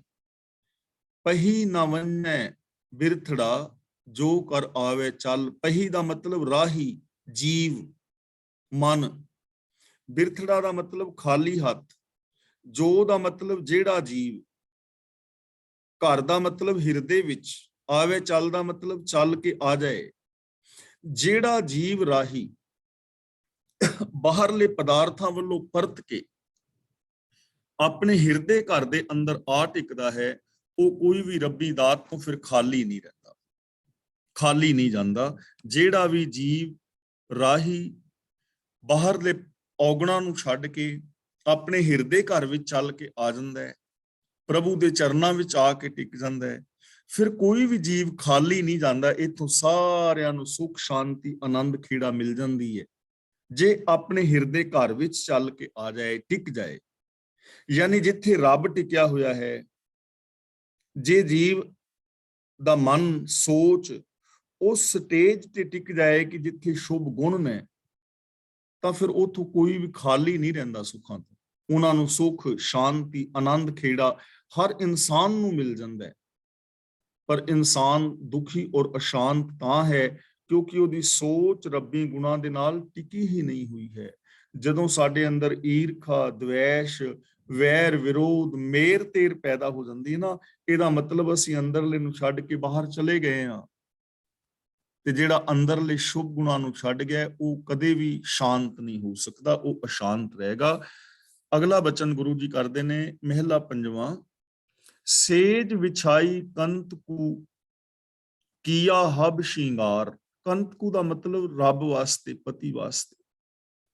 ਜੇ ਕੋਈ ਬੰਦੇ ਦੇ ਘਰ ਮੰਨ ਲਓ ਕਿਸੇ ਮਹਿਮਾਨ ਨੇ ਆਉਣਾ ਹੋਵੇ ਤੇ ਬੰਦਾ ਤਿਆਰੀਆਂ ਕਰੇ, ਘਰ ਦੀ ਸਾਫ਼ ਸਫਾਈ ਕਰੇ, ਚਾਦਰਾਂ ਸ਼ਾਦਰਾਂ ਵਿਛਾਵੇ, ਖਾਣ ਪਕਵਾਨ ਬਣਾਵੇ, ਤੇ ਜਿਸ ਮਹਿਮਾਨ ਨੇ ਆਉਣਾ ਹੈ ਉਹ ਆਵੇ ਹੀ ਨਾ, ਤਾਂ ਕਿੰਨੀ ਪ੍ਰੋਬਲਮ ਹੁੰਦੀ ਹੈ ਨਾ, ਕਿੰਨਾ ਔਖਾ ਯਾਰ, ਇੰਨੀ ਤਿਆਰੀ ਵੀ ਕੀਤੀ, ਹੁਣ ਇਹ ਪਦਾਰਥ ਇਹਨਾਂ ਦਾ ਕੀ ਕਰੀਏ, ਬੰਦਾ ਕਿੰਨਾ ਪਰੇਸ਼ਾਨ ਹੋ ਜਾਂਦਾ। ਤਾਂ ਗੁਰੂ ਜੀ ਕਹਿੰਦੇ ਨੇ, ਮੈਂ ਪਤੀ ਨੂੰ ਮਿਲਣ ਵਾਸਤੇ ਸੇਜਾ ਵਿਛਾਈ, ਉਮੀਦ ਲਗਾਈ ਕਿ ਰੱਬ ਆਏਗਾ, ਤੇ ਸਾਰੇ ਸ਼ਿੰਗਾਰ ਕੀਤੇ, ਕੀਆ ਹਬ ਸ਼ਿੰਗਾਰ, ਸਾਰੇ ਸ਼ਿੰਗਾਰ ਵੀ ਕੀਤੇ। ਇਤੀ ਮੰਝ ਨਾ ਸਮਾਵਈ, ਇਤੀ ਮੰਝ ਨਾ ਸਮਾਵਈ, ਜੇ ਗੱਲ ਪਹਿਰਾਂ ਹਾਰ। ਹੁਣ ਸਾਰੇ ਹਾਰ ਸ਼ਿੰਗਾਰ ਕੀਤੇ, ਕੰਤ ਵਾਸਤੇ ਸੇਜਾ ਵਿਛਾਈ, ਸ਼ਿੰਗਾਰ ਕੀਤੇ, ਪਰ ਗੁਰੂ ਜੀ ਕਹਿੰਦੇ ਨੇ ਹੁਣ ਇਤੀ ਮੰਝ, ਇਤੀ ਦਾ ਮਤਲਬ ਇੰਨੀ ਵੀ, ਮੰਝ ਇੱਥੇ ਝੱਜਾ ਬੋਲਣਾ ਹੈ, ਮੰਝ, ਮੰਝ ਦਾ ਮਤਲਬ ਵਿਚਕਾਰ, ਦਰਮਿਆਨ, ਮੇਰੇ ਔਰ ਪਤੀ ਦੇ ਦਰਮਿਆਨ। ਨਾ ਸਮਾਵੀ ਦਾ ਮਤਲਬ ਨਹੀਂ ਟਿਕ ਸਕਦੀ। ਜੇ ਗੱਲ ਪਹਿਰਾਂ ਹਾਰ, ਕਿ ਮੈਂ ਗੱਲ ਵਿੱਚ ਹਾਰ ਪਾਵਾਂ, ਹੁਣ ਪਤੀ ਨੂੰ ਮਿਲਣ ਵਾਸਤੇ ਹਾਰ ਸ਼ਿੰਗਾਰ ਲਗਾਏ, ਤੇ ਜਦੋਂ ਪਤੀ ਆਣ ਕੇ ਮਿਲੇ ਤਾਂ ਉਹਨੂੰ ਹਾਰ ਸ਼ਿੰਗਾਰ ਪਾਣ ਤੇ ਜੀ ਨਹੀਂ ਕਰਦਾ, ਹੁਣ ਤੇ ਜੀ ਕਰਦਾ ਵੀ ਜਿਹੜਾ ਹਾਰ ਹੈ ਨਾ ਇਹ ਵੀ ਲਾ ਦਿਆਂ, ਕਿਉਂਕਿ ਮੇਰੇ ਔਰ ਪਤੀ ਦੇ ਦਰਮਿਆਨ ਅੜਚਨ ਬਣ ਰਿਹਾ, ਅੜਚਨ ਬਣ ਰਿਹਾ ਹੈ। ਪਰ ਜਦੋਂ ਉਹ ਮਿਲ ਪਿਆ ਤਾਂ ਮੈਂ ਆਪਣੇ ਗਲ ਵਿੱਚ ਇੱਕ ਹਾਰ ਵੀ ਪਹਿਨ ਲਵਾਂ, ਤਾਂ ਇਹ ਹਾਰ ਵੀ ਪਤੀ ਦੇ ਮਿਲਾਪ ਦੇ ਰਾਸਤੇ ਦੇ ਵਿੱਚ ਰੋਕ ਪਾਉਂਦਾ ਹੈ। ਪਤੀ ਤੇ ਮੇਰੇ ਵਿਚਕਾਰ ਇੰਨੀ ਵਿੱਥ ਨੂੰ ਵੀ ਸਮਾਈ ਨਹੀਂ ਹੈ ਕਿ ਮੈਂ ਇੱਕ ਹਾਰ ਵੀ ਨਿੱਕਾ ਜਿਹਾ ਪਾ ਦਾਂ, ਨਿੱਕੀ ਜੀ ਜੰਜੀਰੀ ਵੀ ਪਾ ਲਵਾਂ, ਕਿਉਂਕਿ ਰੋਕ ਹੈ। ਹੁਣ ਇੱਥੇ ਗੱਲ ਸਮਝਣ ਵਾਲੀ ਹੈ, ਇਹ ਹਾਰ ਸ਼ਿੰਗਾਰ ਬੰਦਾ ਕਿਹੜੇ ਕਰਦਾ ਹੈ, ਇੱਥੇ ਪਤੀ ਪਤਨੀ ਦੀ ਗੱਲ ਨਹੀਂ, ਉਹ ਸਿਰਫ ਇੱਕ ਮਿਸਾਲ ਲਈ ਹੈ। ਹਾਰ ਸ਼ਿੰਗਾਰ ਬੰਦਾ ਕਿਹੜੇ ਕਰਦਾ ਰੱਬ ਨੂੰ ਮਿਲਣ ਲਈ? ਵਰਤ, ਨਰਾਤੇ, ਸਰਾਧ, ਜਪ, ਤਪ, ਤੀਰਥ ਯਾਤਰਾ, ਸਮਾਧੀਆਂ ਲਾਣੀਆਂ, ਦਸਮ ਦੁਆਰ ਵਿੱਚ ਪ੍ਰਾਣ ਚੜਾਣੇ, ਭੇਖ ਧਾਰਨ ਕਰਨੇ, ਕਿੰਨਾ ਕੁਛ ਕਰਦਾ ਹੈ। ਲੇਕਿਨ ਇਹ ਹਾਰ ਸ਼ਿੰਗਾਰ ਦੇ ਨਾਲ ਮਿਲਾਪ ਨਹੀਂ ਹੁੰਦਾ। ਤੇ ਜੇ ਗੁਰੂ ਦੇ ਚਰਨਾਂ ਦੀ ਸ਼ਰਨ ਵਿੱਚ ਆ ਕੇ ਪਤੀ ਮਿਲ ਪਏ, ਰੱਬ ਮਿਲ ਪਏ, ਤਾਂ ਫਿਰ ਇਹਨਾਂ ਦੇ ਵਿੱਚੋਂ ਕੋਈ ਕਰਮ ਕਰੋਗੇ ਕਿ ਮੈਂ ਸਮਾਧੀ ਲਾ ਲਵਾਂ, ਫਿਰ ਉਹ ਸਮਾਧੀ ਵੀ ਤੁਹਾਨੂੰ ਬੇਕਾਰ ਜਾਪਦੀ ਹੈ। ਫਿਰ ਤੁਸੀਂ ਕਹੋਗੇ ਕਿ ਮੈਂ ਤੀਰਥ ਤੇ ਨਾ ਆਵਾਂ, ਜਦੋਂ ਪਤੀ ਤੁਹਾਡਾ ਸਾਹਮਣੇ ਰੱਬ ਬੈਠਾ ਹੈ, ਹਰ ਥਾਂ ਤੇ ਵਿਆਪਕ ਹੈ, ਤਾਂ ਫਿਰ ਇਹ ਵੀ ਅੜਚਨ ਪ੍ਰਤੀਤ ਹੋਵੇਗੀ। ਯਾਨੀ ਫਿਰ ਲੋਕਾਚਾਰੀ ਜਿਹੜੀ ਹੈ ਨਾ, ਉਹ ਜੀਵਨ ਦੇ ਅੰਦਰ ਰੁਕਾਵਟ ਪੈਦਾ ਕਰਦੀ। ਭਾਵ ਲੋਕਾਚਾਰੀ ਧਾਰਮਿਕ ਸਾਧਨ ਪਤੀ ਦੇ ਮਿਲਾਪ ਵਿੱਚ ਰੁਕਾਵਟ ਬਣ ਜਾਂਦੇ ਨੇ। ਜਿਵੇਂ ਇੱਕ ਨਿੱਕਾ ਜਿਹਾ ਹਾਰ ਰੁਕਾਵਟ ਬਣ ਰਿਹਾ ਨਾ, ਬੇਸ਼ੱਕ ਉਹ ਬੜਾ ਕੀਮਤੀ ਹੈ। ਇਹ ਲੋਕਾਚਾਰੀ, ਇਹ ਜਿੰਨੇ ਵੀ ਅਸੀਂ ਬਨਾਵਟੀ ਧਾਰਮਿਕ ਕਰਮਕਾਂਡ ਕਰਦੇ ਹਾਂ, ਇਹ ਸਾਡੇ ਔਰ ਪ੍ਰਭੂ ਦੇ ਮਿਲਾਪ ਦੇ ਅੰਦਰ ਬਹੁਤ ਭਾਰੀ ਰੁਕਾਵਟ ਪੈਦਾ ਕਰਦੇ ਨੇ। ਇਹਨਾਂ ਨੂੰ ਪਾਸੇ ਕਰਨਾ ਹੋਵੇਗਾ, ਇਹਨਾਂ ਨੂੰ ਛੱਡਣਾ ਹੋਵੇਗਾ। ਇੱਕ ਤਾਂ ਕਾਮ, ਕ੍ਰੋਧ, ਲੋਭ, ਮੋਹ, ਹੰਕਾਰ ਵਿਕਾਰ ਨੇ, ਦੂਜਾ ਅਗਿਆਨਤਾ ਭਰੇ ਕਰਮਕਾਂਡ ਨੇ। ਇਹਨਾਂ ਸਾਰਿਆਂ ਨੂੰ ਪਾਸੇ ਕਰਨਾ ਹੋਵੇਗਾ, ਨਹੀਂ ਤਾਂ ਇਹ ਪਤੀ ਦੇ ਮਿਲਾਪ ਵਿੱਚ ਅੜਚਨ ਨੇ। ਪੌੜੀ, ਤੂੰ ਪਾਰ ਬ੍ਰਹਮ ਪਰਮੇਸ਼ਰ ਜੋਨ ਨਾ ਆਵਹੀ, ਕਿ ਇਹ ਪਾਰ ਬ੍ਰਹਮ ਤੂੰ ਸਭ ਤੋਂ ਵੱਡਾ ਮਾਲਕ ਹੈ, ਤੂੰ ਜੂਨਾਂ ਦੇ ਵਿੱਚ ਨਹੀਂ ਆਉਂਦਾ, ਅਜੂਨੀ ਹੈ ਤੂੰ, ਜੂਨਾਂ ਤੋਂ ਰਹਿਤ ਹੈ। ਤੂੰ ਹੁਕਮੀ ਸਾਜੈ ਸ੍ਰਿਸ਼ਟ ਸਾਜ ਸਮਾਵਹੀ, ਤੂੰ ਆਪਣੇ ਹੁਕਮ ਨਾਲ ਜਗਤ ਪੈਦਾ ਕਰਦਾ ਹੈ। ਹੁਕਮੀ ਦਾ ਮਤਲਬ ਹੁਕਮ ਵਿੱਚ, ਸਿਸਟਮ ਵਿੱਚ, ਤੂੰ ਆਪਣੇ ਹੁਕਮ ਵਿੱਚ ਸ੍ਰਿਸ਼ਟੀ ਸਾਜਦਾ ਹੈ। ਸਾਜ, ਸਾਜ ਦਾ ਮਤਲਬ ਸਾਜ ਕੇ, ਬਣਾ ਕੇ। ਸਮਾਵਹੀ ਦਾ ਮਤਲਬ ਆਪ ਹੀ ਵਿੱਚ ਹੀ ਸਮਾਇਆ ਹੋਇਆ ਹੈ। ਆਪਣੇ ਹੁਕਮ ਵਿੱਚ ਸ੍ਰਿਸ਼ਟੀ ਪੈਦਾ ਕਰਨਾ ਤੇ ਆਪ ਸ੍ਰਿਸ਼ਟੀ ਦੇ ਵਿੱਚ ਹੀ ਸਮਾਇਆ ਹੈ, ਸ੍ਰਿਸ਼ਟੀ ਤੋਂ ਬਾਹਰ ਨਹੀਂ ਹੈ, ਜਗਤ ਤੋਂ ਬਾਹਰ ਨਹੀਂ ਹੈ, ਕੁਦਰਤ ਤੋਂ ਬਾਹਰ ਨਹੀਂ ਹੈ। ਇਹਦੇ ਵਿੱਚ ਹੀ ਹੈ। ਤੇਰਾ ਰੂਪ ਨਾ ਜਾਈ ਲਖਿਆ, ਕਿਉਂ ਤੁਝੇ ਧਿਆਵਹੀ। ਕਿਉਂ ਦਾ ਮਤਲਬ ਕਿਵੇਂ, ਕਿਸ ਤਰੀਕੇ ਨਾਲ। ਤੇਰਾ ਰੂਪ ਬਿਆਨ ਨਹੀਂ ਕੀਤਾ ਜਾ ਸਕਦਾ, ਤਾਂ ਫਿਰ ਤੇਰਾ ਧਿਆਨ ਕਿਸ ਤਰੀਕੇ ਦੇ ਨਾਲ ਧਾਰਨ ਕੀਤਾ ਜਾਏ। ਧਿਆਨ ਤੇ ਕਿਸੇ ਰੂਪ ਦੇ ਹੀ ਧਰ ਸਕਦੇ ਹੋ ਨਾ, ਕਿਸੇ ਫੋਟੋ ਦਾ, ਕਿਸੇ ਪਰਵਤ ਦਾ, ਕਿਸੇ ਪਹਾੜ ਦਾ, ਨਦੀ ਦਾ, ਨਾਲੇ ਦਾ, ਦਰਿਆ ਦਾ, ਬੰਦੇ ਦਾ, ਜਾਨਵਰ ਦਾ, ਜਿਹਦਾ ਕੋਈ ਰੂਪ ਹੈ, ਧਿਆਨ ਤੇ ਉਹਦਾ ਹੀ ਧਰੋਗੇ। ਤੇ ਜਿਹਦਾ ਰੂਪ ਹੀ ਨਹੀਂ, ਧਿਆਨ ਕਿਵੇਂ ਧਰੋਗੇ, ਕਿਹਦੇ ਵਿੱਚ ਧਿਆਨ ਲਾਓਗੇ। ਜਿਹੜਾ ਸਾਰੇ ਚਫੇਰੇ ਪਸਰਿਆ ਹੋਵੇ, ਤਾਂ ਗੁਰੂ ਜੀ ਕਹਿੰਦੇ ਨੇ ਤੇਰਾ ਰੂਪ ਬਿਆਨ ਨਹੀਂ ਕੀਤਾ ਜਾ ਸਕਦਾ, ਫਿਰ ਤੇਰਾ ਧਿਆਨ ਜੀਵ ਕਿਸ ਤਰੀਕੇ ਦੇ ਨਾਲ ਧਰਨ।